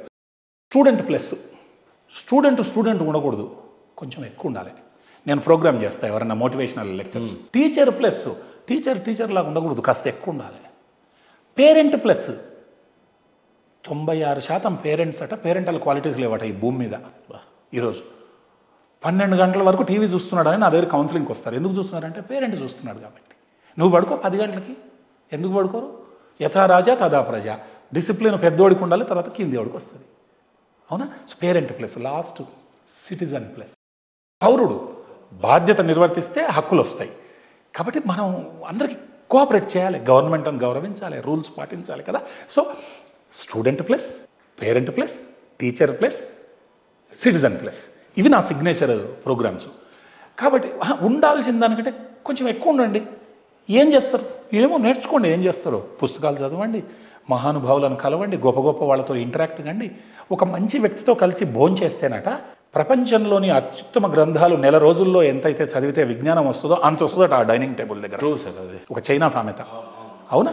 కాబట్టి యూత్ తల్లిదండ్రులను గౌరవిద్దాం, ప్రేమతో చూసుకుందాం, వృద్ధులను చిన్నారులను ఆడిపించుకుందాం, ప్రేమను కురిపిద్దాం, బాల్యాన్ని వాళ్ళకి ఇద్దాము, ఇంటర్ఫియర్ కావద్దు. ఇక మనం డెఫినెట్గా పెద్దవాళ్లను ఫాలో అయిదాం, మనదైన ముద్ర సిగ్నేచర్ వేద్దాం, ఎక్స్పెరిమెంట్లు చేసుకుంటూ సమాజాన్ని గెలిపిద్దాం. ఇంతే నేను కోరుకునేది. సార్, మీ జీవిత ఆఖరి లక్ష్యం, మీ ఆశయం, లేకపోతే మీరు పడుతున్న ప్రయాస సార్, చివరిగా పోయే ముందు ఈ భూమి మీద అందరం శాశ్వతం కాకపోయినా కూడా అందరికీ ఆశలుంటాయి, ఆశయాలుంటాయి. సార్, శ్రీనాథాచారి గారి ఆశయం ఏంటి అని అంటే మీరేం చెప్తారు? చాలా కష్టమైన ప్రశ్న. ఏం లేదు, నేను ఒక నార్మల్ టీచర్ని. టీచరు తన స్టూడెంట్ పైన తన ఫిలాసఫీ రుద్దకుండా పాఠాలు చెప్పాలట. టీచరు స్టూడెంట్ పైన తనకంటూ ఏదో ఒక వ్యూ పాయింట్ ఉంటుంది కదా, అది రుద్దొద్దట. Let him decide. అతను నిజమైన టీచర్. ఓకే, నేను ఈ పనులు చేస్తాను, నువ్వు అదే చేయాలిరా, నా శిష్యుడివిరా, నువ్వు అది చేయొద్దు, ఇదే చేద్దాం. సో నిజమైన టీచరు తన శిష్యుడిని తన ఇన్ఫ్లుయెన్స్ నుంచి ప్రొటెక్ట్ చేస్తాడు. అలా ప్రొటెక్ట్ చేసేవాడు గురువు. అలా చేయకపోతే లఘువు. వ్యాకరణంలో చెప్తున్నా, లఘువు అలా చేయకపోతే. ఇప్పుడు గురువులు ఎక్కడున్నారు? అవునా? ఒకప్పుడు బ్రతక నేర్పిన బడిపంతులు, ఇప్పుడు బ్రతక నేర్చిన అంటున్నారు. అలా అని చెప్పేసి సముద్రంలో దోసెడు నీళ్లు పాడైతే సముద్రం అంతా పాడైనట్టు కాదు. ప్రతి రంగంలో ఉన్నారు, కానీ మనకి బాధ్యత ఎక్కువ ఉంది ఉపాధ్యాయులకి. సో ఆల్రెడీ నేను టీచర్ని, టీచర్ కొడుకుని, అన్నయ్య కూడా టీచరే, నేను టీచర్నే. అవునా? సో ఆ టీచర్గా కొడుకుగా పుట్టడం, ఒక టీచర్గా ఉండటాన్ని మించింది ఏమీ లేదు. రైట్? కాబట్టి ఇప్పటికీ నాకు ఏవేవైతే కీర్తి ప్రతిష్టలు వచ్చాయో, లేకుంటే గుర్తింపులు వచ్చాయో, నేను కోరింది ఇంత మహేందర్ గారు, నాకు వచ్చింది ఇంత. మీరు నమ్మండి, నాకు వచ్చింది ఇంత. In all angles. కాబట్టి నాకు చాలా తృప్తి ఉంది. ఎవరి మీద అసూయలు లేకుండా 10 మంది చాలా బాగుండాలి, నెక్స్ట్ జనరేషన్స్ బహు గొప్పగా ఉండాలి, నా భూతో కావాలంటే. కానీ గ్యారంటీ నా భవిష్యత్తు కాదు, గొప్ప భవిష్యత్తు ఉండాలి. ప్రపంచం అంతా మంచిగా ఉండి అందరూ అనేటట్టు ఉండాలి. అసూయ వస్తుంది సార్, మీరు అసూయ ఉండొద్దు అన్నారు. అది ఉంది కాబట్టి ఇది ఇందులో, అంటే ఆ కోరిక కసి ఉంది కాబట్టి ఆత్మను ఇందులో ఆవిష్కరించడం జరిగింది. నటించితే 316 పేజీల బుక్ కష్టం, 30 పేజీలు వస్తుందో ఏమో, కానీ 316 పేజీలు రాదు. అదిగాక మీ ప్రశ్నలన్నీ ఎక్స్టెంపోర్గా అడుగుతున్నారు స్పాంటేనియస్గా. నేను ఏమి ప్రిపేర్ కావాలి, ఏం చెప్పాలని ఏం ప్రిపేర్ కాలేదు. కాబట్టి అది హృదయావిష్కరణ. అంతే మహేందర్ గారు. కానీ మిమ్మల్ని చూస్తే ఎందుకు ఆశ్చర్యపడుతున్నానో చెప్తున్నాను సార్ ఓపెన్గా. ప్లీజ్. ఓ 50 సంవత్సరాల తర్వాత మనం ఉండం, ఈ తరం ఉండదు. ఈ కెమెరామ్యాన్ ఉండరు, మీరుండరు, నేను పుట్టినందుకు ఏదో ఒక సిగ్నేచర్ ఉండాలి హిస్టరీలో. అది మీరు పెట్టేశారు చూడండి. దట్టు పెట్టినటువంటి నేపథ్యం చాలా పెద్దది. ప్రపంచాన్ని జయించినటువంటి అలెగ్జాండర్ కన్నా గొప్పది మీ ఆశయం నిజంగా. బట్ ఏ ఆశయం కోసం అయితే మీరు ప్రయాసపడుతున్నారో, గ్లోబల్ పీస్ అనే పదాన్ని పలకడానికి కూడా 1కి 100 సార్లు ఆలోచించాలి. ఎందుకంటే అదంతా చాలా పెద్దది. ఆ ఆశయాలన్నీ మనస్ఫూర్తిగా సిద్ధింపజేయాలని మనస్ఫూర్తిగా కోరుకుంటూ, మీకంటే శిశు సమాన్యుణ్ణి ఈ మాట అనకూడదు, బట్ ఖచ్చితంగా అవన్నీ సిద్ధింపజేయాలని మనస్ఫూర్తిగా కోరుకుంటూ thank you so much sir. Thank you Mahender గారు. ఇంత గొప్ప అవకాశం నాకు ఇచ్చి సిగ్నేచర్ ప్రేక్షకులకి నన్ను చాలా చేరువ చేసినందుకు మీకు, ఛానల్కి, మీకు వయసులో చిన్నవాళ్ళు అయి ఉండొచ్చు, ముఖే సరస్వతి, ప్రతి వ్యక్తిలో దైవం ఉంటాడు. కాబట్టి సిగ్నేచర్ స్టూడియోస్కి, మీకు, మన అందరి క్రూ మెంబర్స్కి, శ్రీనాథాచారి ప్రేక్షకులకి పాదాభివందనాలతో నమస్సులు. ధన్యుడు. Thank you. ఫైనల్గా ఇంటర్వ్యూ అయిపోయిందని ఊపిరి పీల్చుకోవద్దు. మా ధ్యేయం, మా లక్ష్యం, మా ఆశయం అక్కడ రాస్తుంది. ఇందాక మీరు అన్నారు జై జవాన్ జై కిసాన్ అని. సో ఒక 3 సార్లు మీరు జై జవాన్ జై కిసాన్ అంటే I close my interview. So please. జై జవాన్ జై కిసాన్ అని 3 సార్లు కాదు, 3,000 సార్లు అంట, 3 లక్షల సార్లు అంట. జై జవాన్ జై కిసాన్, జై జవాన్ జై కిసాన్, జై జవాన్ జై కిసాన్, జై జవాన్ జై Kisan. Salute to all heroes, unsung heroes, farmers. జై హింద్. జై హింద్. Thank you sir.